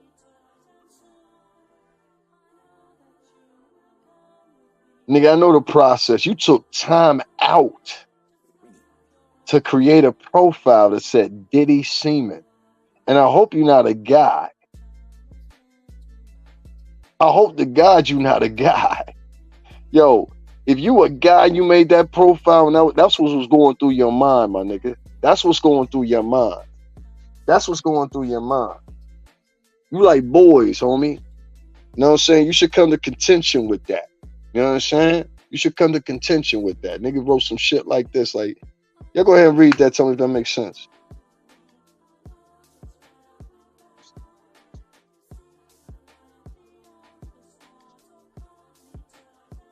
It's like niggas have become the core gestures of YouTube. You know what I'm saying? Like the royal fools. You ever notice that? You go around and you see grown ass men, the key, and he. I said, God forbid something really jump off. Niggas gonna die. God forbid something really jump off. Niggas is done. These niggas is done. Not me. Them niggas. You know what I'm saying? For real, I already know the setup. You by yourself, you know what I'm saying? Until you run into somebody that's Latino or something, you by yourself, because niggas gonna leave you for dead. Trust me. You know what I'm saying? Trust me on that one. That's one thing I'll say about shit. Niggas gonna leave you. The shit really go down tomorrow, which is gonna go down soon. You know what I'm saying? I know some things. You know what I mean? It's like several groups out here plotting and planning, and y'all niggas helping them by taking down your multi-millionaires and billionaires. So the only thing you have left is a bunch of commoners that are broke. Now, who gonna buy the guns now?